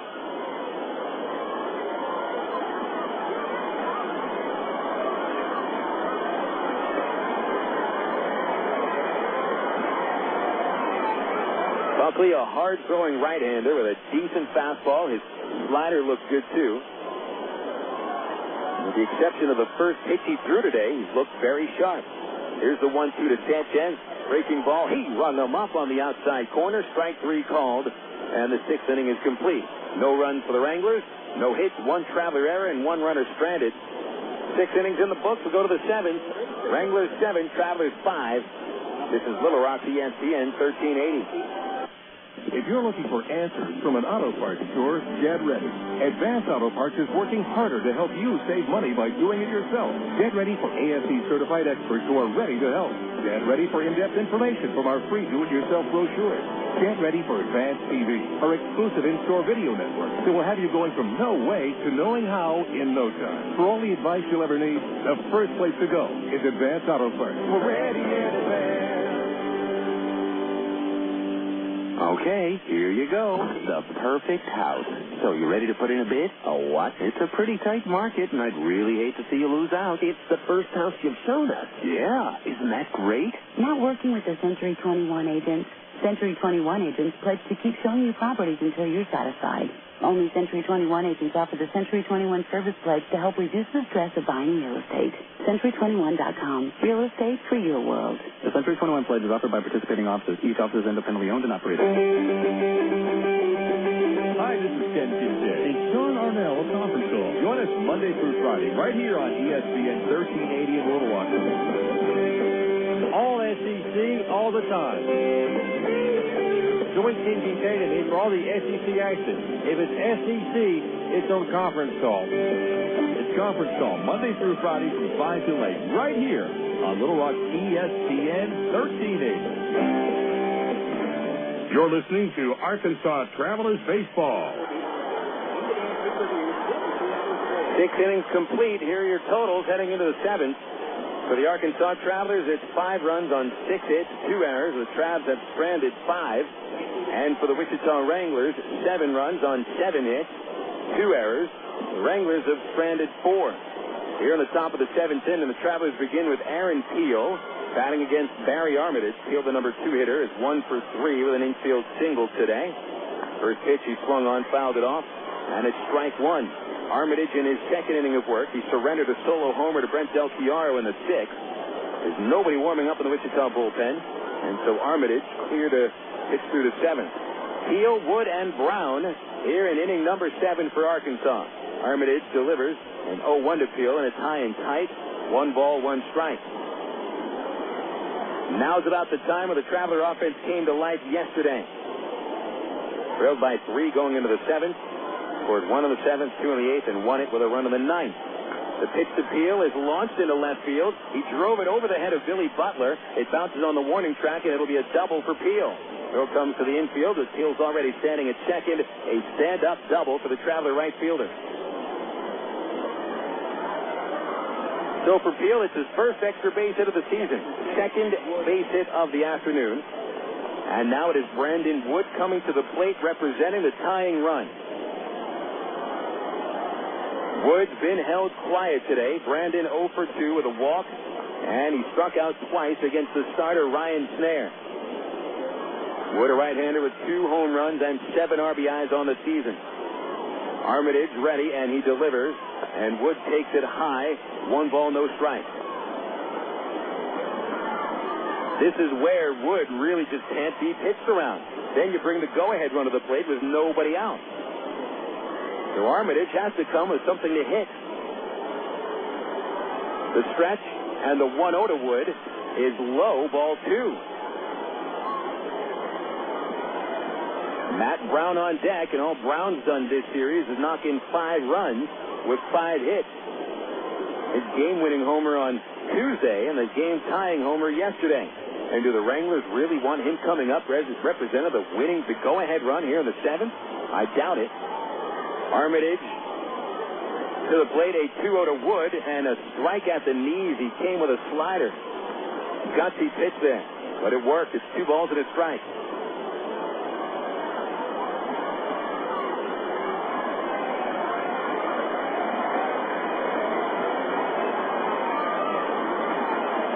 Wood waiting. The catcher wants it on the outside half. Here it is. A swing and a chopper towards shortstop. Sanchez over to his right to backhand. The long throw to first is in time. Kahayui able to stretch towards right field, and he kept his foot on the base. Peel holds at second base, and so Wood unable to move the runner up. A 6-3 ground out, and Brandon is 0 for 3. Third base, number 11, Matt Braun. Now it's Matt Braun coming up.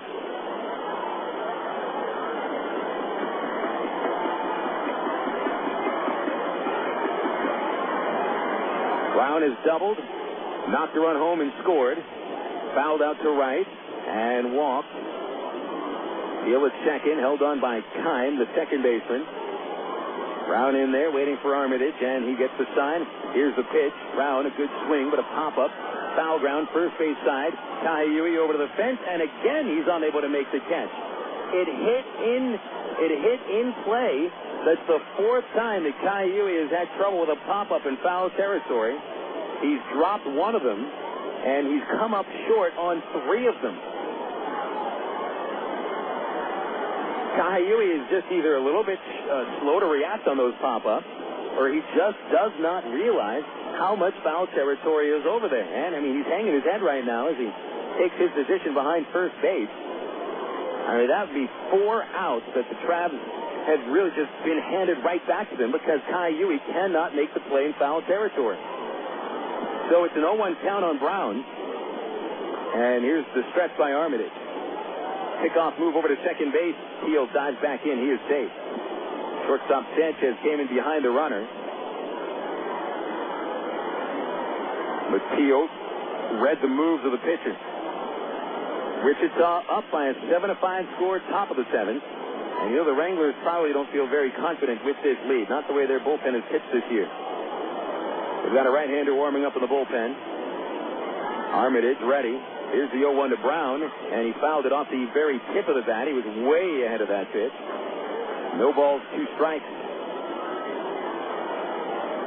That man in the bullpen for Wichita, right-hander Ryan Braun. Braun with an ERA at 20.25 this season.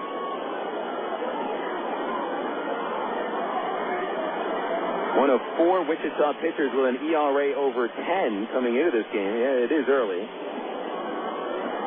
But the point is made. The Wrangler pitching staff has been a giant weakness. Back to the stretch, Armitage. Here's the 0-2 to Braun. Curve low and away. Let it go. Ball 1.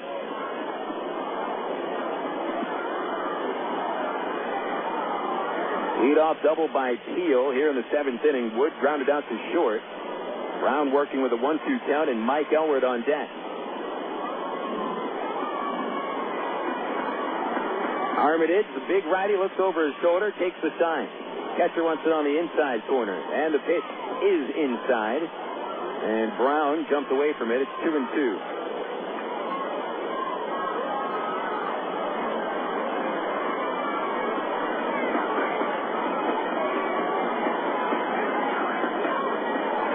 taking a look over both his shoulders. The closest infielder is Kime from second base. But he's not paying too much attention to him. Aaron's got a good 7-step lead. Here's the pitch to Braun. He takes low and has taken an 0-2 count full. 3 balls, 2 strikes. Nice eye on the breaking ball there.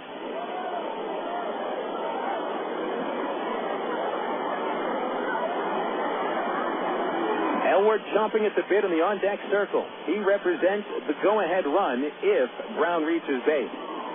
Armitage hasn't walked anyone yet, but he's got a history of walks in his career.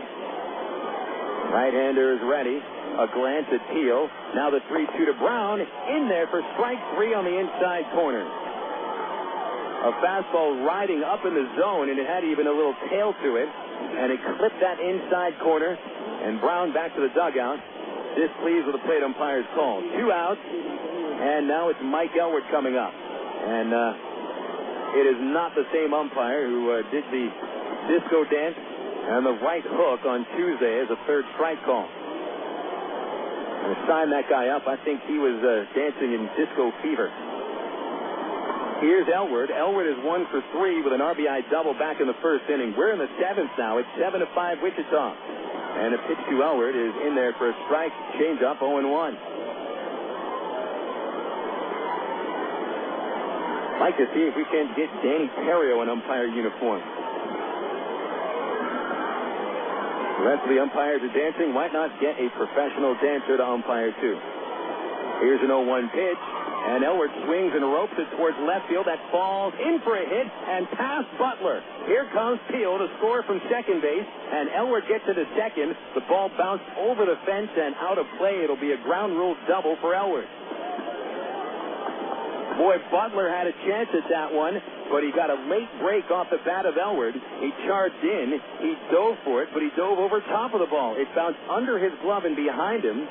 And it took a very big hop right over the left field wall. So Elward collects his second RBI double of the afternoon. And he's now the tying run over at second base. It's a 7-6 score. And you get the sense that the Wranglers are just starting to expect this game to unravel. Casey Smith is due up next, but first Espino is at the mound speaking with Armitage. Braun continues to warm up in the bullpen. And now Espino comes back behind the plate to take his spot in the catcher's box. Casey Smith steps into the batter's box, and he will bat representing the go-ahead run. Elward takes the lead from second. No one there to hold him on base. Smith 1 for 3 with an RBI single in the first. Here's a pitch. A swing and a fly ball in a shallow left center. It's a high pop-up. Butler looking for that one. Gives way to Lubanski, and Lubanski makes the catch. And the Travs are finished in the 7th inning, but they're gaining some momentum. 1 run, 2 hits, no errors, 1 left. It's time for the 7th inning stretch here at Lawrence Dumont Stadium, and the Wranglers lead the Travs 7-6 on Little Rock, ESPN 1380. Sid Gutierrez had a childhood much like you'd expect growing up in 1960s New Mexico. A lot of sun, a lot of sky, and a lot of dreams about what you might be when you grow up. After school, many of Sid's friends went on to work for local factories and businesses. Some moved away, but none moved as far away as Sid. Sid Gutierrez is recognized as the first Hispanic to pilot a space shuttle, and he's a member of the International Space Hall of Fame. But before he went into space, he went to Webster University. I'm Bob Costas, member of the board of Webster University. All Webster campuses around the world share the same belief. Education is more than just a degree. It's real knowledge for real-world success.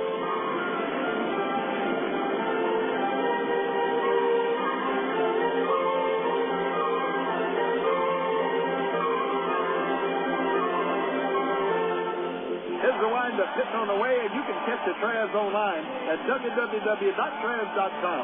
The Arkansas Travelers have one of minor league baseball's most user-friendly websites with easy access to Travs game stories, up-to-date stats, and Texas League standings. You'll be informed about the Travs online at travs.com. Purchase tickets, Travs souvenirs, listen to the game. Hey, if you could buy hot dogs and popcorn on the website, it'd be like coming to the old ballpark.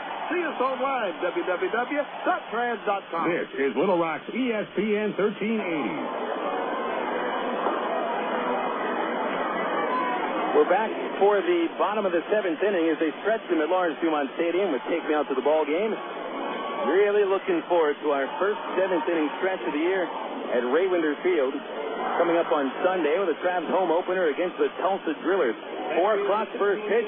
Be there early. Gates open at 2:30. And an on-field Easter egg hunt starting at 3 o'clock. 7-6, Wichita leading, and Billy Butler leads it off. Alan Buckley in his 3rd inning of work starts with a slider high, 1-0. Haven't mentioned this yet. I want to wish a happy Passover to all the Jewish listeners who may be observing the holiday. Hope you had a good Seder last night and getting ready for another one tonight. Here's the 1-0, and that's high and inside. 2 balls, no strikes on Butler, who's 0 for 3. Myself, here at this ballpark, I'm going to ask for a matzah dog. Get a hot dog on matzah. Tough to roll that matzah up. The 2-0 is swung on and missed, strike 1. I think it's physically impossible, actually, to make a matzah dog. This doesn't work. Take that matzah, a little peanut butter, a little honey. You got yourself a party. Here's the 2-1 pitch. Inside, a slider missing, ball 3, 3-1. But a happy Passover to you. Easter coming up on Sunday. Holiday season.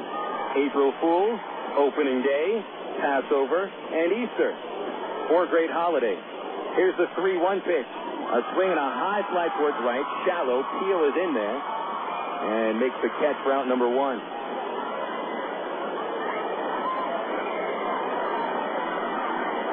Alex Gordon coming up now. Gordon is 2 for 2 with an RBI. A couple of runs scored. Speaking of April Fools, didn't mention this yet, but a guy who's been working at Raywinder Field and over at UALR for about 10 years now, J.T. Flynn and his wonderful wife Michelle got married on April Fools at the Stevens Center, so a belated congratulations to the Flynn family. Alex Gordon takes the first pitch, low, ball 1. Great to see J.T. in a suit. He looked great. Michelle looked beautiful in her wedding dress. It was a wonderful affair. Here's the 1-0 to Gordon. A strike on the low outside corner, and it's 1-1.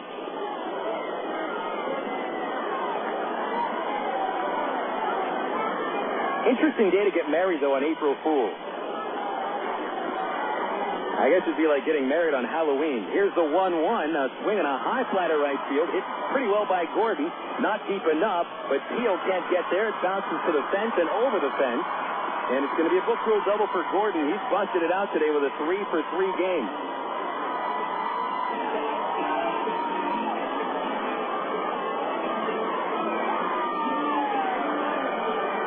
Gordon having a huge afternoon. 2 singles, a double. An RBI, 2 runs scored. That's base hit number 10 for the Wranglers.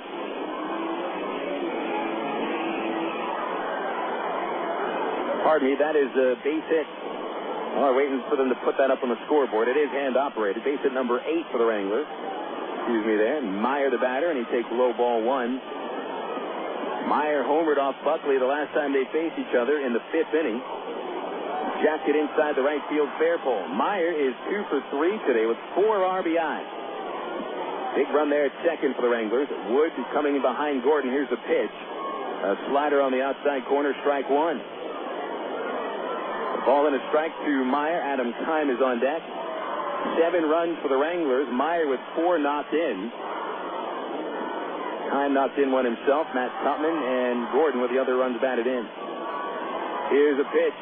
And a strike at the knees on another slider to Maier. 1-2.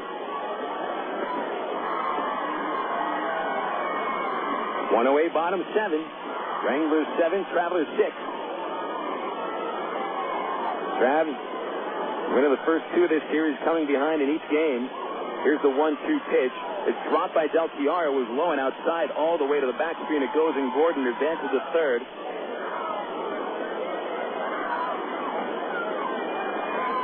And they'll call that one a pass ball. Bad time for a pass ball. Runner at third base, only 1 out. And Del Chiaro walking Buckley halfway to the mound, lets him go. So now the infield plays for the out at home. And remember, Gordon's already stolen 2 bases today. He has shown the ability to run the bases very well. There's the stretch. And the 2-2 pitch to Maier. Is swung on and missed, and he struck him out on a slider. Big K there. 3rd strikeout for Buckley. That's the 2nd out of the inning, and now the infield can relax and drop back a little bit. Second base is for 4, Adam Kime will stand into the plate. 1 for 3. Kime doubled the run home in the 1st. He's flied to left field twice since then. Right-handed batter. And Buckley is ready. Here's the kick, his first pitch. Check swing. The pitch was outside. They appeal, and the base umpire says he went. Strike 1.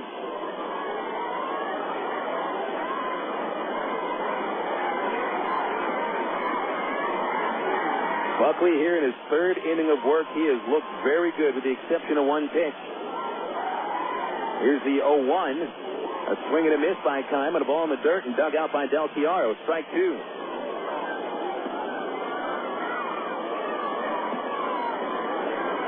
So Buckley gets ahead with 2 critical strikes. Looks effective with his slider right now. The big right-hander ready. Kime waits, and here's the pitch. A swing and a little nubber off the end of the bat. Foul over the first base coach's box. No chance for Elward to make a play on it. Still a 0-2 count. 2 gone. Bottom 7, a 1-run lead for Wichita.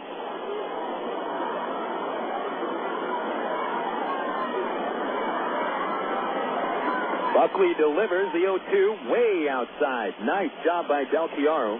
He reached about a foot across his body and reeled it in. Outfield straightaway, the infield not given room to anywhere. Buckley has a 1-2 count, and he throws the pitch and strikes him out. It's in the dirt, dug out by Del Chiaro. Steps outside the line. He throws the first on the money and gets the out. And Buckley strands Gordon at 3rd base. He struck out 4 batters in 2 2/3 innings. Nice job there by Buck. No runs, 1 hit, 1 left. 7 complete going into the 8th now. Wichita 7, Arkansas 6. This is Traveler Baseball on Little Rock ESPN 1380.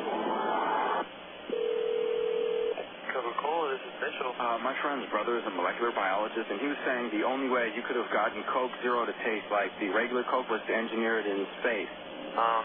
I would not. Well, no, but think about the whole zero factor, like zero gravity. It makes perfect sense. Zero is for the 0 calories. Just stop pretending that you don't engineer Coke Zero in space. Can you do that? I wish I could speculate on that, sir.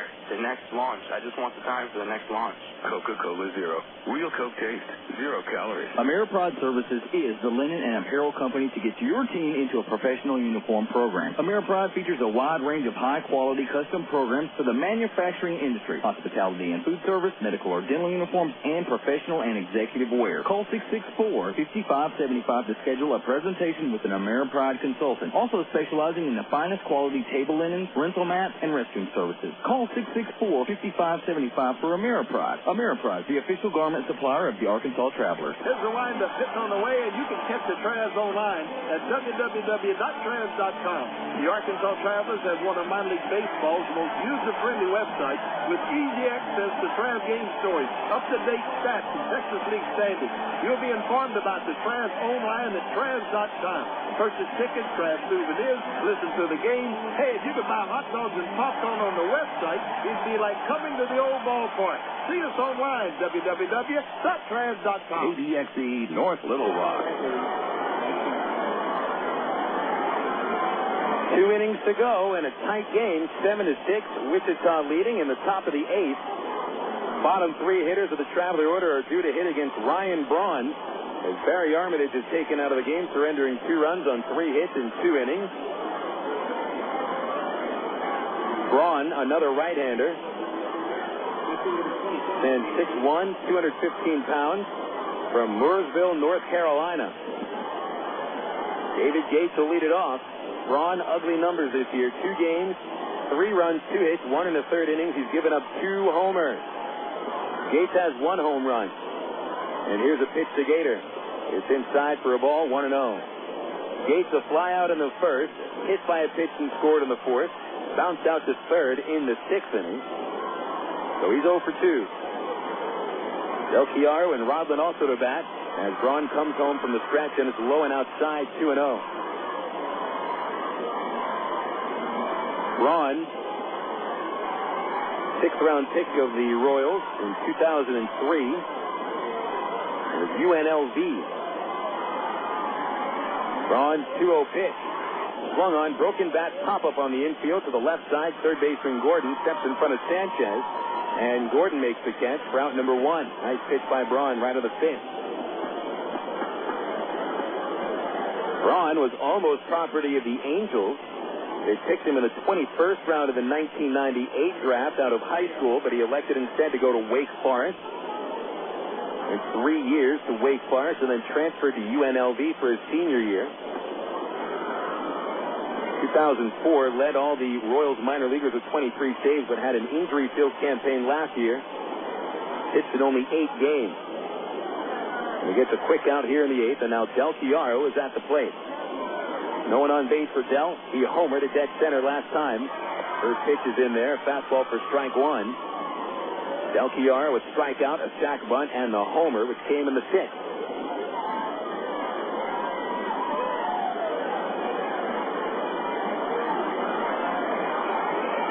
Braun comes set at the belt and delivers an 0-1. Del Chiaro takes high, and it's 1 ball, 1 strike.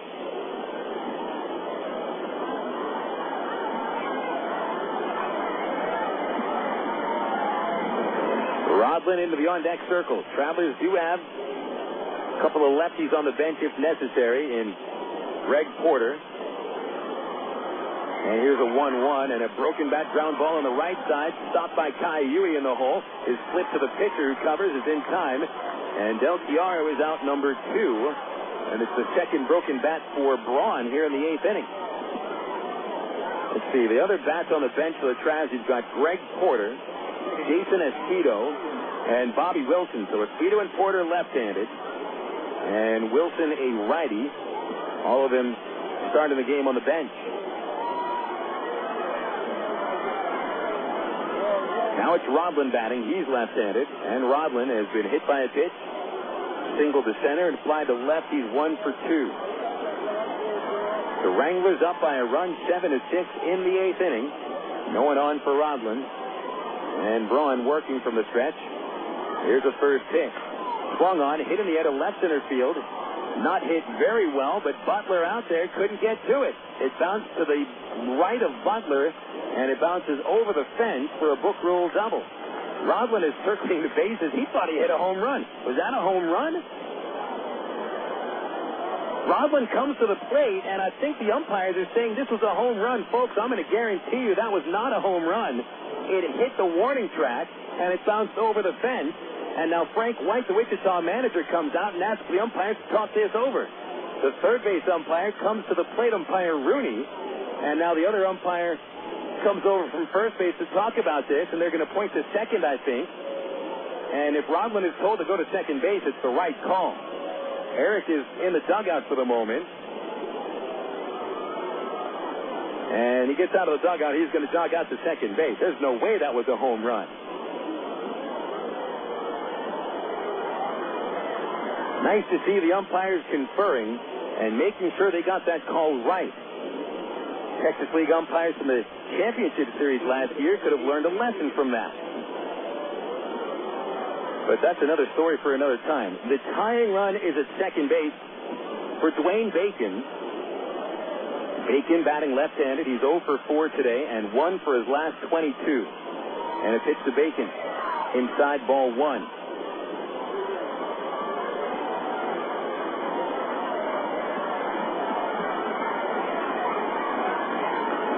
Today, Bacon has flied to left, reached on 2 fielders' choices to second base, and bounced out to first. He's got 1 RBI in the season. That came in the 4th inning today on one of the fielders' choices.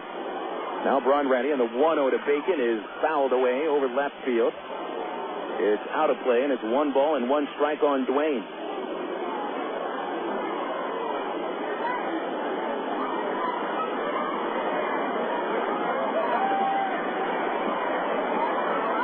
Rodland taking a look around. No one holding him on. He's all the way out of the sliding pit. Bacon holds the bat back, chokes up a half inch. Here it is, the 1-1. Check swing. It's in the dirt. No appeal. And it's 2 balls and a strike on Bacon.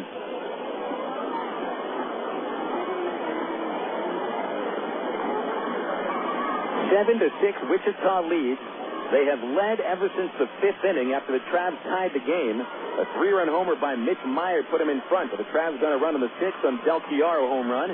Mike Elward's 2-out double drove a run home in the 7th, and Bacon is set up for a tying RBI with 2 outs in the 8th. The 2-1 pitch hit him. Got him between the 1 and the 7. It was thrown at his right shoulder.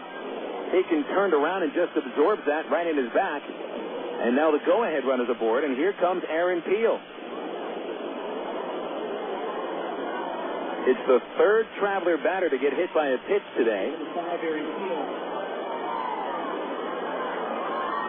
The Wranglers have also had one man hit by a pitch, and if I'm remembering correctly, a couple of years ago, the Wranglers and the Travelers, I think, set a Texas League record for hit batters in a game.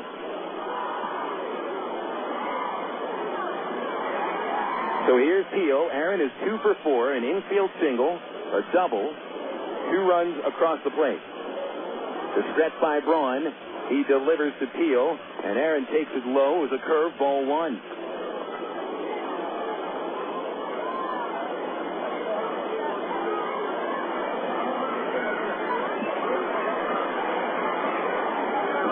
Runners free to take large leads. Braun gets a look at Rodland. He takes an extra 2 steps. Here's the 1-0 pitch. In there for a strike. Inside corner, a backup slider, 1-1.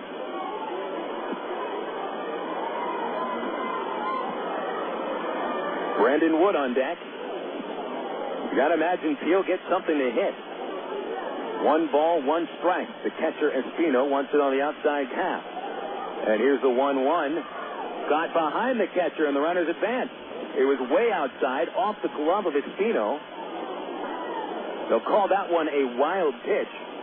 And now the go-ahead run is at second base for Peel in the form of Dwayne Bacon. Rodland on to third.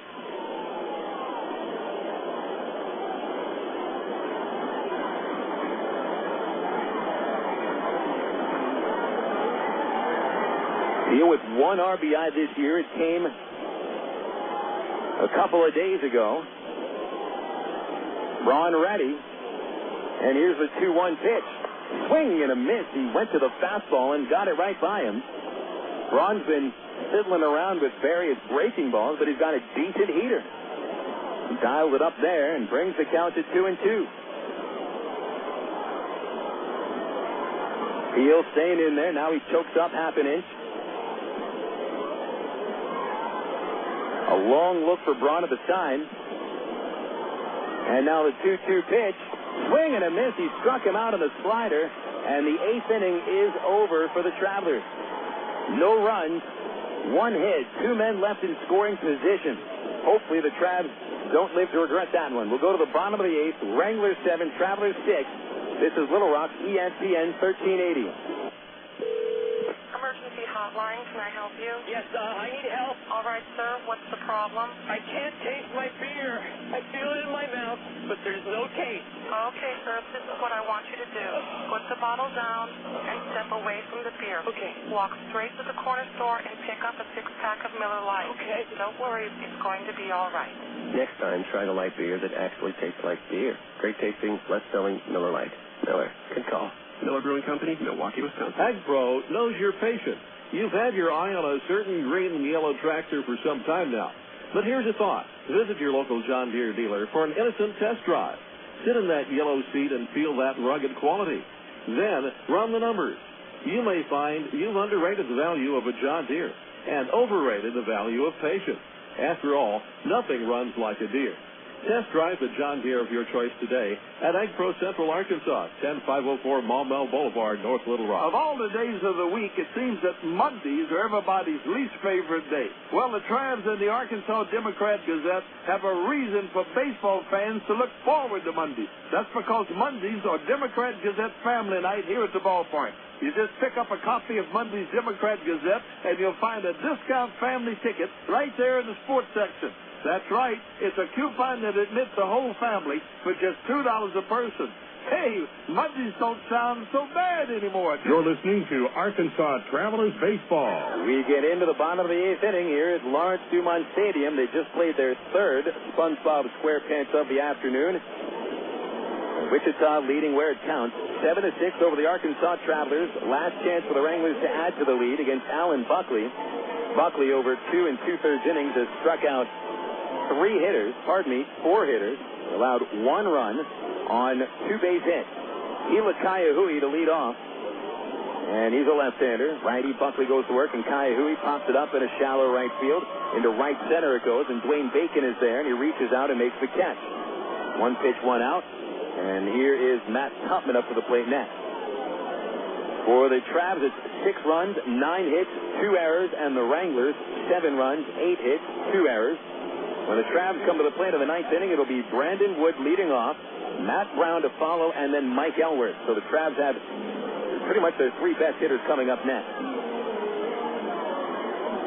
Here's Tupman. He's 2 for 3. Left-handed batter has collected 2 singles, an RBI, and a slide out to center. And the Travs play for him to pull on the infield. A delivery by Buckley, a little up high. Ball 1, 1-0. Tim Bittner throwing in the Arkansas bullpen. Switch hitter Damaso Espino on deck, and then the lefty Chris Lebansky. The 1-0 pitch is outside, and it's ball 2, 2-0.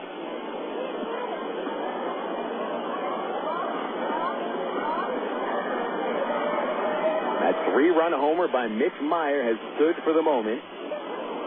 Came off Buckley, the first pitch he threw in the 5th. Tupman smashes foul in the air, out of play over left.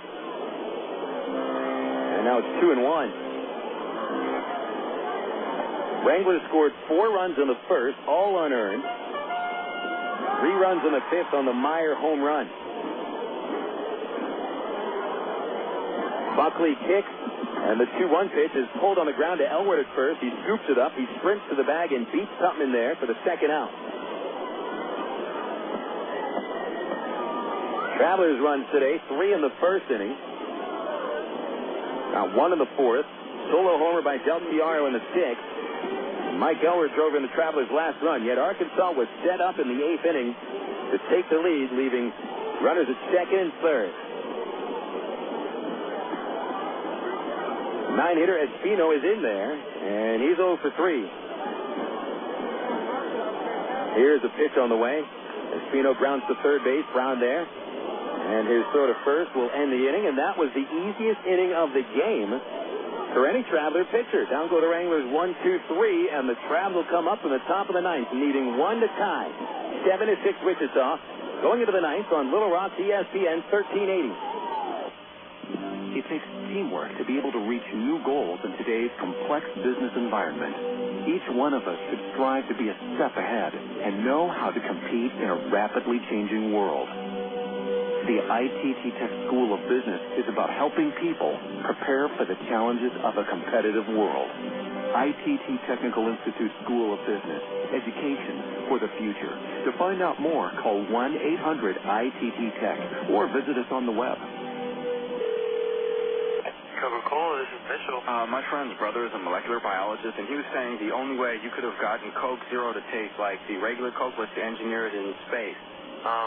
I would not. Well, no, but think about the whole zero factor, like zero gravity. It makes perfect sense. Zero is for the 0 calories. To stop pretending that you don't engineer Coke Zero in space. Can you do that? I wish I could speculate on that, sir. The next launch. I just want the time for the next launch. Coca-Cola Zero. Real Coke taste. 0 calories. Emergency hotline, can I help you? Yes, I need help. All right, sir. What's the problem? I can't taste my beer. I feel it in my mouth, but there's no taste. Okay, sir. This is what I want you to do. Put the bottle down and step away from the beer. Okay. Walk straight to the corner store and pick up a 6-pack of Miller Lite. Okay. Don't worry. It's going to be all right. Next time, try the light beer that actually tastes like beer. Great tasting, less selling Miller Lite. Miller. Good call. Miller Brewing Company, Milwaukee, Wisconsin. This is Little Rock's ESPN 1380.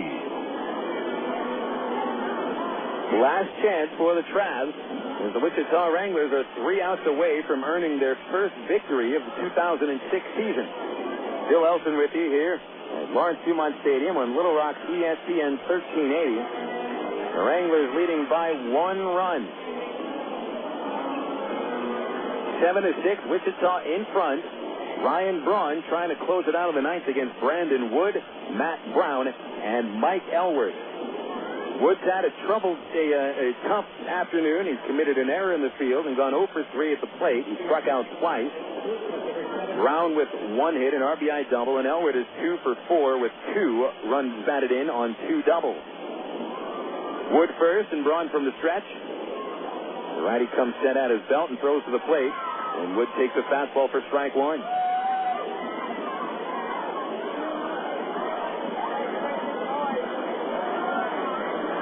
The infield will play deep. Kaiahui hugging the first base line. The 0-1 to Wood is in the dirt, and it hit the umpire on his hand, and he is hurting. It'll be a ball and a strike, but Charles Ledden, the Wichita trainer, will come out of the dugout and check on the plate umpire. And he is in some real pain. He flipped the ball to the catcher, Espino, almost in a hop. I mean, when an umpire gets hit by a pitch in the dirt, there's usually one man you can blame for that, and it is the man wearing the tools of ignorance, the catcher. Ledden checking on the plate umpire's left hand. The umpire is an older gentleman, and certainly he's done a fine job, I think, at the plate. Ledden says he should be fine and ready to go the rest of the way.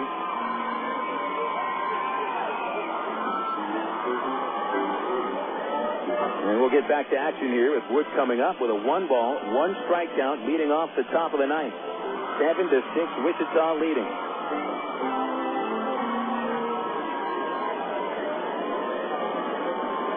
Wood daring Braun to come with a pitch to hit. Braun comes home to the plate, and Wood takes strike 2. Brandon a little gun shy to get the bat off the shoulder here. He's taken 2 strikes. A 1-2 count on the Travelers shortstop. 8 for 24 on the season. Braun kicks, and Wood swings and bounces it foul. Over towards Ty Boykin, who could not squeeze it in the coach's area. It is still a ball and 2 strikes on Brandon. Wood, ever since collecting 4 hits on Tuesday, has gone 6 at-bats without a hit. He did walk yesterday and walk today. Hands together by Braun. And the 1-2 to Wood. A swing and a miss, and he struck out for the 3rd time. High, tight fastball by Braun. And Wood 0 for 4. Here comes Matt Brown, who's been the hero for the Travelers the last couple of games.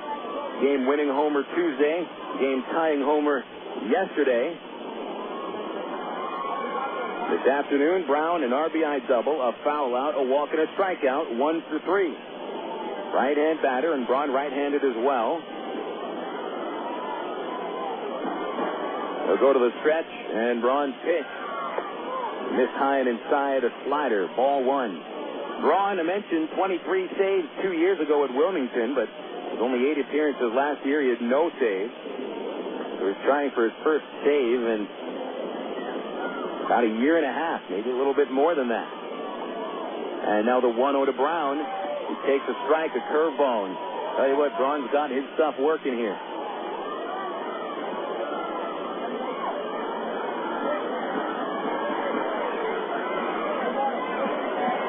So the Travs have a little comeback magic left.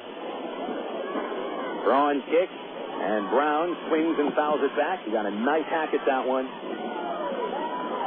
But Braun pretty perfect with his location.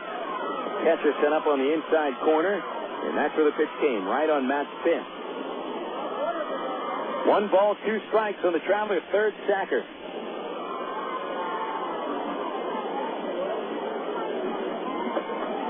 Braun has struck out 2 batters so far with a variety of pitches. And now the 1-2 to Brown, up high, and he checked the swing and was able to hold back. And it's 2-2.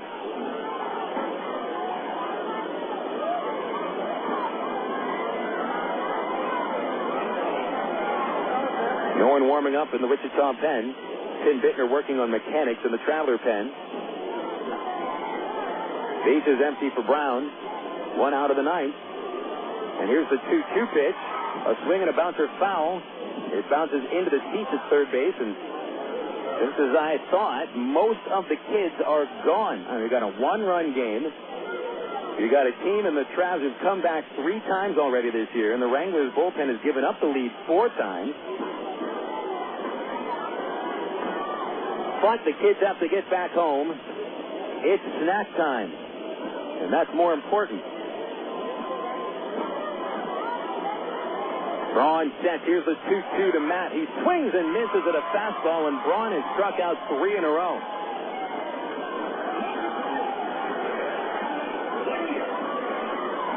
Braun looking like the role of a closer. Coming in, and after hitting Dwayne Bacon to put the go-ahead run of the base in the 8th inning, he has done nothing but become a strike-throwing machine. Striking out Teal to end the 8th inning, and starting the 9th with strikeouts of Wood and Brown.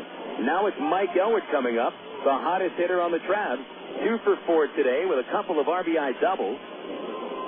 11 hits on the year. Here's a pitch, a check swing and a miss. He followed through, strike 1. No home run yet for Elwood this year. You get the sense of where we're going.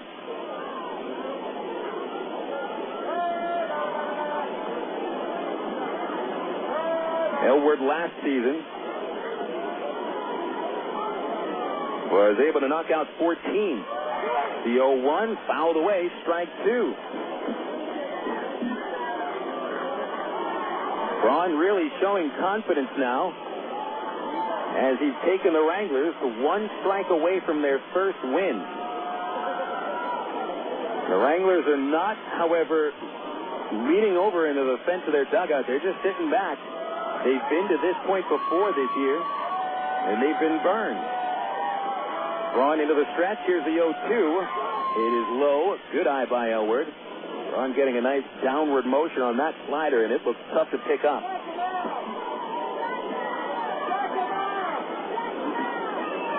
Usually by now, every single player in the home dugout would be leaning over the fence, ready to bust out if they get that last strike. And this Wrangler team a little cautious.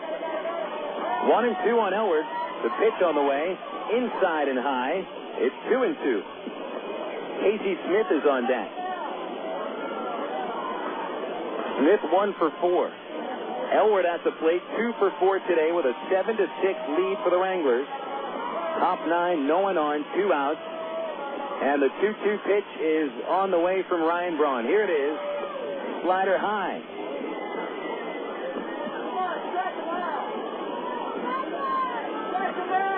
So Braun's been fiddling around ever since getting ahead 0-2. And let's see if Elwood gets something to smack here, or if Braun would rather face Casey Smith. All right, Braun's ready, and here's the payoff.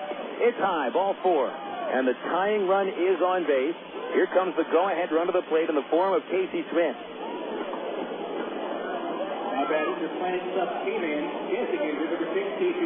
Wranglers want to get a pitcher warming up in the bullpen. No one has stood up yet. The pitching coach Larry Carter stepped out of the dugout, and all he did was signal a defensive side of the infield, so he wasn't signaling the bullpen. No doubles on the infield. Gordon hugs the third base line. The outfield is deep. First baseman Kayahui holds Elwood at first base. Too bad the Travelers really don't have another faster runner than Elwood in order to pinch run. Here's a pitch to Casey, right down Broadway, strike 1. Smith, an RBI single in the first. Since then, 2 ground outs and a fly out. Casey on the season is 2 for 11. 1 RBI, no extra base hit. Elwood is short to stay true to first, a short lead. And here's the 0-1, and Smith takes strike 2 on the inside corner. And it's quite obvious Braun, for some reason, after getting ahead of Elwood 0-2, just pitched around him. But he has come with nothing but strikes to Smith on 2 pitches. Smith waiting. Braun is ready. And now the 0-2 pitch. Swing and a miss, strike 3. Braun strikes out the side of the ninth, and the Wranglers hold on for their first win of the season. 7-6 the final score. Wichita wins for the first time, and the Travs fall to 4-3. Very impressive work by Ryan Braun. He strikes out 4 batters in 2 innings and locks onto his first save since 2004. While the Travs lose for the third time this year, the final score, Wichita 7 and Arkansas 6, will come back for the Allstate Insurance postgame report after this on Little Rock's ESPN 1380. Back on April 13th, 1932, the Arkansas Travelers opened their brand-new ballpark to thousands of breathless spectators. In Ray Winter Field, 74 years as home of the Travs, it's been a breeding ground for big league talent. We've seen young men develop from fledgling minor leaguer to World Series hero and experience the highs of 9 league championships. Almost 9 million fans have spun through its turnstiles. It's where we introduced our kids to the great game of baseball. We've brought dates to the bleachers and sat through rain delays with friends. We've grown up and grown older at Ray Winter Field.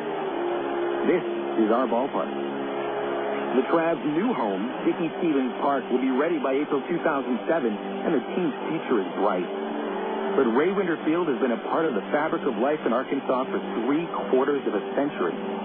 During the Travs' 2006 season, it's our chance to say goodbye to an old friend. Call 664-1555 or go to Travs.com. What if there were no bad drivers? What if everyone always followed the speed limit? What if 10-car pileups didn't exist? In a world like that, we'd all be better off. It's why Allstate is introducing 2 incentives to drive safe. For every 6 months you don't have an accident, you'll get cash off your renewal bill with a safe driving bonus. And for every year of safe driving, you'll get $100 off your deductible with deductible rewards. Another year, another $100 off, up to $500. But it's not just about saving money. Safe driving also saves lives. It's time to make the world a better place to drive. That's Allstate stands. Are you in good hands? Get Allstate Your Choice Auto Insurance today. Call a local Allstate agent or 1-800-ALLSTATE. You can get $100 off your deductible the day you sign up. Features are optional and subject to terms, conditions, and availability. Deductible awards apply to collision coverage. Patent pending. Allstate Property and Casualty Insurance Company and Allstate Fire and Casualty Insurance Company, Northbrook, Illinois. Emergency hotline, can I help you? Yes, I need help. All right, sir, what's the problem? I can't taste my beer. I take a sip, I feel it in my mouth, but there's no taste. Okay, sir, stay with me. What's your name? Robert. Okay, Robert, this is what I want you to do.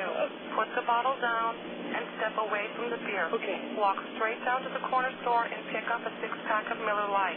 Open one, take a sip, and everything should be right back to normal. Okay. Don't worry, Robert. It's going to be all right. Next time, try to light beer that actually tastes like beer. Great tasting, less selling Miller Lite. Miller. Good call. Miller Brewing Company, Milwaukee, Wisconsin. This is Little Rock's ESPN 1380. It's time now for the Allstate Insurance post-game show.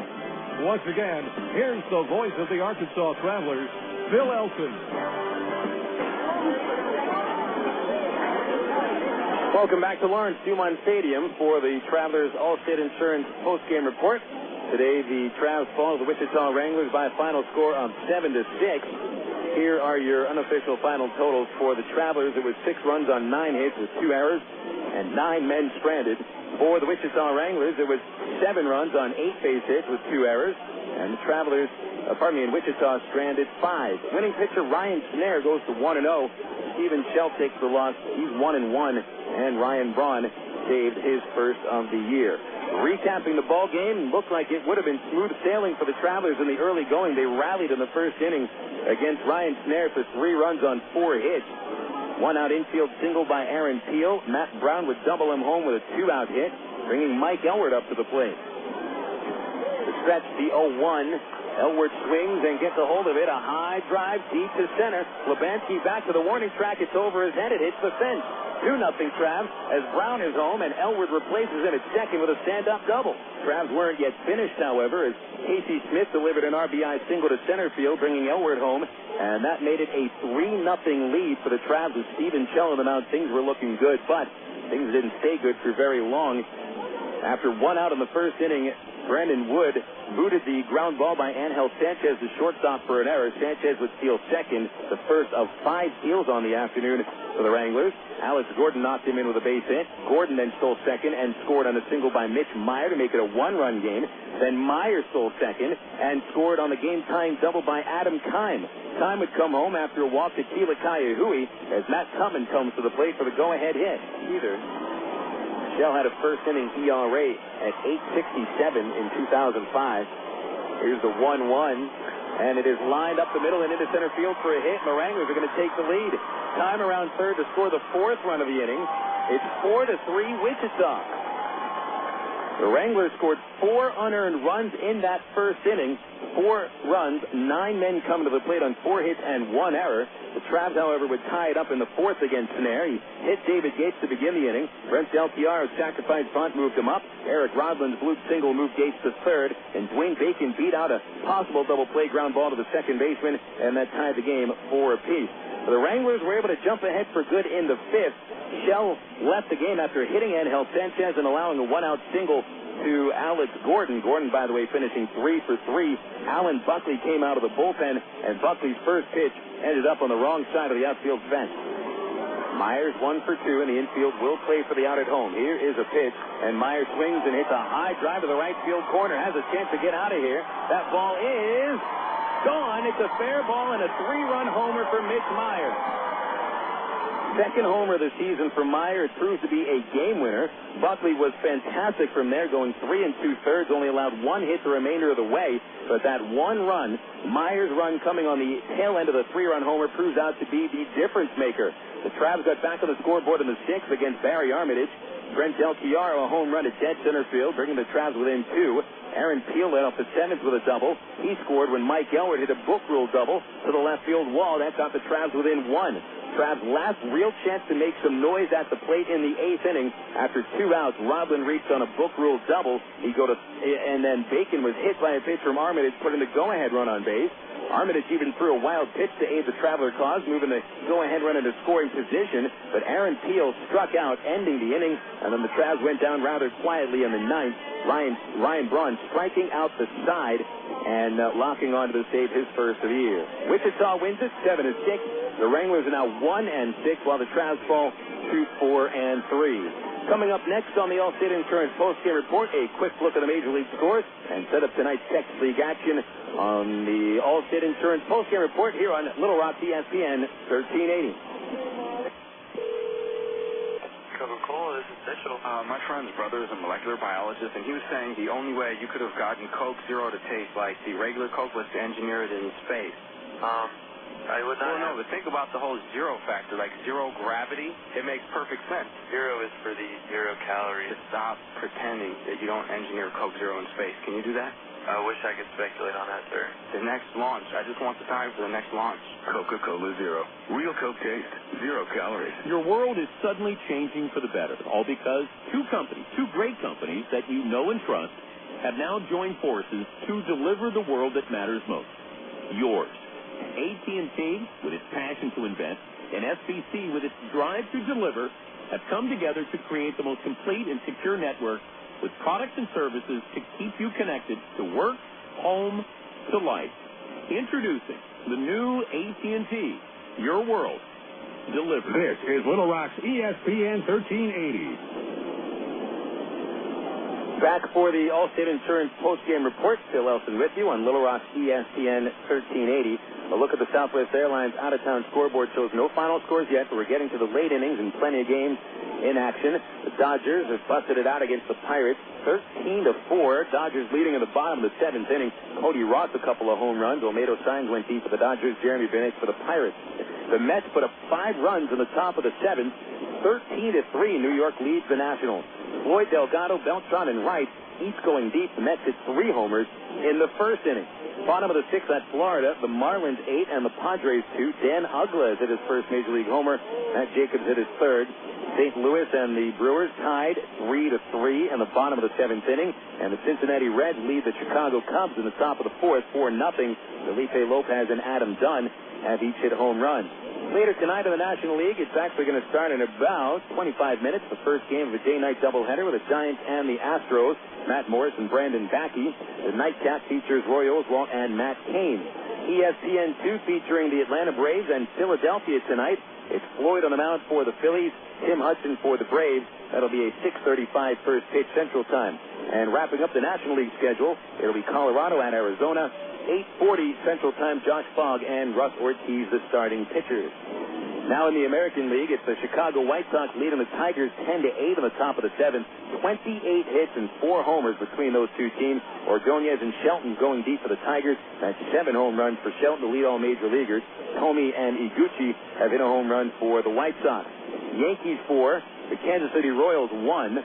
Top of the seventh at Yankee Stadium, Gary Sheffield hit his third. The Oakland A's trailing Minnesota, top of the ninth, 8-2. Michael Kadire and Torrey Hunter have hit home runs for the Twinkies. And later tonight in the American League, the Red Sox hosting Toronto, Ted Lilly and Matt Clement. It'll be the Mariners at the Indians. Hernandez and Johnson the starters. Tampa Bay hosting Baltimore. Bruce Chen and Doug Walker are your pitchers.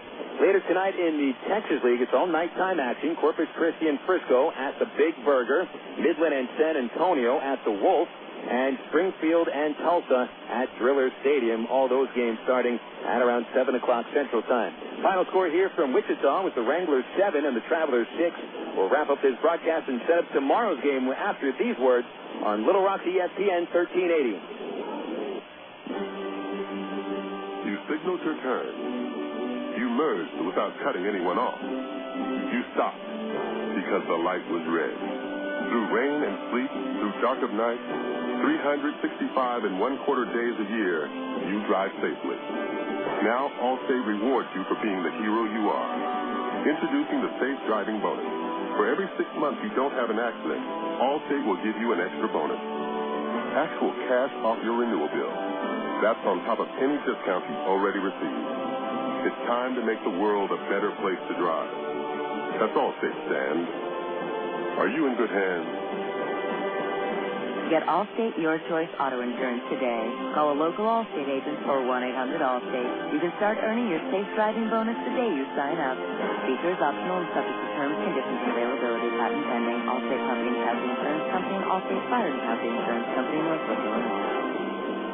Of all the days of the week, it seems that Mondays are everybody's least favorite day. Well, the Travs and the Arkansas Democrat-Gazette have a reason for baseball fans to look forward to Mondays. That's because Mondays are Democrat-Gazette family night here at the ballpark. You just pick up a copy of Monday's Democrat-Gazette, and you'll find a discount family ticket right there in the sports section. That's right. It's a coupon that admits the whole family for just $2 a person. Hey, Mondays don't sound so bad anymore. This is Little Rock's ESPN 1380. A tough break today for the Arkansas Travelers as they lose to the Wichita Wranglers by a final score of 7-6.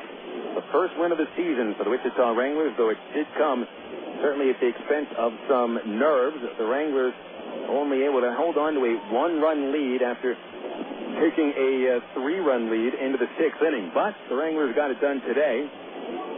And once again, your final totals here for the Travelers, it was 6 runs, 9 hits, 2 errors, 9 left.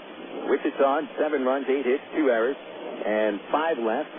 Winning pitcher was Ryan Snare, and he is 1-0. Stephen Chell takes the loss, falls to 1-1.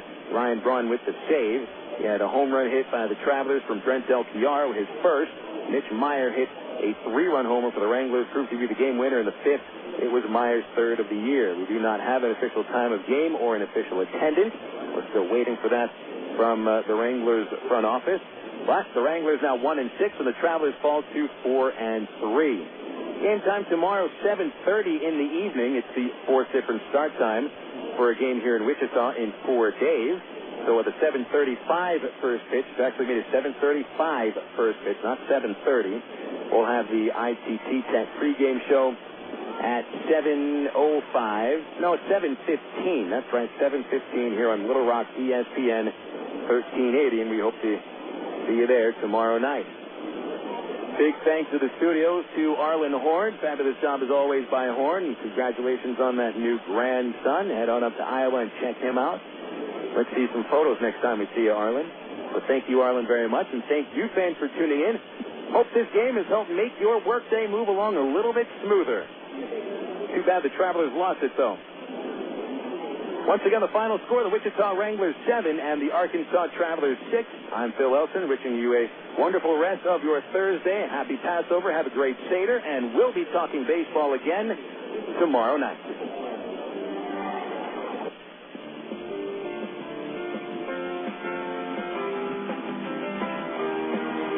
Today's game has been brought to you by AT&T, Coca-Cola, Allstate Insurance, ITT Technical Institute, Miller Lite, and Arkansas Federal Credit Union. You've been listening to Arkansas Travelers Baseball.